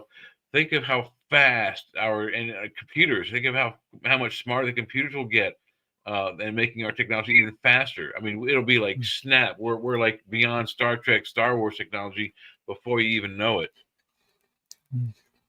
What's that, Jimmy? You mean AI? I don't know. We'll have to see where AI goes. Well, I've been seeing all these new robots being built. I've seen this new cute dog-looking thing for exploring other worlds the other day. It was really cool looking. Mm-hmm. It's a brand new. It's got a new type of technology, so it doesn't have to go on all that chat GPT shit and look on the internet. It's actually so. It's a dog, and guess how they're training it? With a dog trainer. So it's going to learn from the dog trainer how to act like a dog, and then it's going to learn whatever its job's going to do. It moves kind of more like a deer. And they use it as like a pack animal. They put supplies and stuff on it, ammo and food, and it follows them through the desert or through the forest. Yeah, so there's going to be a lot of this new stuff. I mean, we watched. So y'all do know that flight the other day was completely autonomous. It undocked itself. It made the burn maneuver. It came down, made the maneuver, came down. It did the braking maneuver. It did everything. The pilot didn't jack, but sit there for the ride. The whole thing was. So then I'm watching this guy today. I forgot what city he was in, and he went to get a ride, and one of those automated taxis showed up. Really? Wow. First off, it wouldn't let him in the car. It kept saying arrive, but it wouldn't let him in the car. And then it pulled off on his ass and went down the street a little bit. Well, it wanted to get somewhere where it wasn't out in the street, so it did that, and then it opened the door and let him in. So he got in the front and was riding. And then I got to say, it drove like a city driver. It jumped in a couple of fronting places, sped up in a couple of places, but it had, there was a lot of places where people were walking across. So it was very cautious around people. Huh. It got him from point A to point B. And they said in the long run, it'll be way cheaper than having Uber. So there won't be no tips involved. Was it any faster or as fast as a human driver? He said it was weird and strange feeling, but it worked just fine. But well, no, I understand that, but there's got to be metrics. Is it as effective as a human driver? Is it less effective? Is it because if it's less effective, then He said it was. He said as far as the drive goes, if you closed your eyes, you would have thought you were riding with any New York taxi driver. That's what he said. Does it talk to you? No, but it does have a pop-up screen so you can track everything and what it's doing, and it shows you where the people are, where the vehicles are. There was even one time it was a car. It went around and it got out of its lane and went in the other lane, the oncoming lane, to go around a truck. So it actually does that. And then it was two places where it wanted to, but it noticed there was a truck coming down the road, so it actually pulled in behind the other one, let the truck and the car go by, and then it went around. I mean, it really. I was impressed. I was like, shit. This is really. Because this sounds like something that might be fun to investigate once in a while. Yeah, but there is no driver at all in it, because for a while they were leaving drivers in them, but there's no driver in it at all. I seen it when I was in Phoenix. I didn't ride one, but I seen it when I was out in Phoenix. They had him out there. It was one of the test cities. I forgot where he was. I want to say it was in New York, but he might not have been. But he was talking about it. It was a very strange. The whole thing seemed very weird. I always wondered when we were going to have the day of the Johnny Cab, from Total Recall. Well, we got it. No, we're not really, because it doesn't talk to you. At least Johnny Cab. I think they're gonna find out down the line that they're gonna have to put something in there. It kind of bothered people. It's like having a ghost driving you around. Yeah. Even though there's a computer in that dashboard, it's still Now, what if you were to sit in the driver's seat? Can you take over? No, you can't, and it says do not touch the steering wheel. And I imagine in the future there won't be a steering wheel, or it'll be caged off so you can't get into it. It's so. But right now, I mean, he touched it, but he didn't try to interfere with it or anything. But no, we got to go, Carly. It's already 10 after 12. Yeah, we got to get out of here. Yeah. I got to be up early in the morning. I got 2 shows tomorrow, so I got to get a little bit of sleep. Plus, I'm hungry. Yes, it's fucking Jay's alien babies. You get too close, and it makes everybody hungry. It's like you experience emotions or something. Because of this condition, I've been up since 5:30 this morning. Yes, baby pains and stuff like that. Well, no, I also had to work. So. Yeah. Oh, well, you mean like that movie Alien? I just got through watching that series. That series had potential, but they effed it up. Which one? Alien what? Alienation? Alienation, yeah. I just watched it. Well, it was only one season, but I think it was 2. But it was. I liked it. I enjoyed it. I thought it was 2 too, but I can't find. I thought it was 2 seasons too. I looked it up and all over the place. It says 1. I was like, maybe they took the other season and a half, whatever it is. But I have the whole thing upstairs. I know that much. And then for some reason lately, even the movie's been a little hard to find. It's yeah. I've already got it in my DVD collection, so I'm okay with that. Oh, it's in one of my Prime collections somewhere. I know that. I'd have to go look and see, but it's in my Prime collection. Actually, Johnny, I just got through watching Babylon 5, the whole series. Yeah, all 5 movies or all 6 movies, and the what is it? 250 episodes. No, it's not 200. It's 120. I think 220, 125 episodes, something like that. 120. I don't know, something like that. It was about 23 episodes a year, I believe. Yeah. But anyway, we got to get. It's I haven't. All I keep hearing as far as the new Star Trek goes, what is it? Strange New Worlds. Is that sometime this year they're supposed to have new episodes. Same thing with the new Doctor Who. Yes. So it's been like 2 years for Star Trek and 3 years for Doctor Who. I'm not even gonna bother watching the fucking things anymore. And this new bullshit season, you get 12 episodes every 3 years or every 2 years. What kind of fucking shit is that? So Doctor Who went from 50 episodes a year to 25 episodes a year to 12 episodes a year. Well, I'm sorry, to 12 episodes every 2 or 3 years. When David Tennant and them, they were doing them every year, and they were doing about 12 or 13. But all of a sudden now, I mean, sci-fi. Well, if you think about American television, Oh, did we lose him? Oh, no, man. There must we're be some usually weird. 50 to 52 minutes. So, I mean, we've lost a lot of time. Now you get, instead of, a maximum of 33 episodes per season, you get 10 episodes. And some of those episodes might be 30 minutes long. Some might be 45 minutes long. Some might be an hour and 5 minutes long. But you get 10 episodes. Boom. That's it. It's pretty sad. But anyway, guys and girls, we're going to get out of here. I'm going to go get me a snack, and then I'm going to go to bed. I was hoping for some chocolate ice cream and some chocolate fudge, but somebody ate it all. We ain't going to say who it was. Oh, I think I have some. I have some coffee ice cream downstairs. I think I want to go for that. Yes, but what's I do? No, I'm on Arthur's Quill tomorrow. We'll have Joni. And in the chat.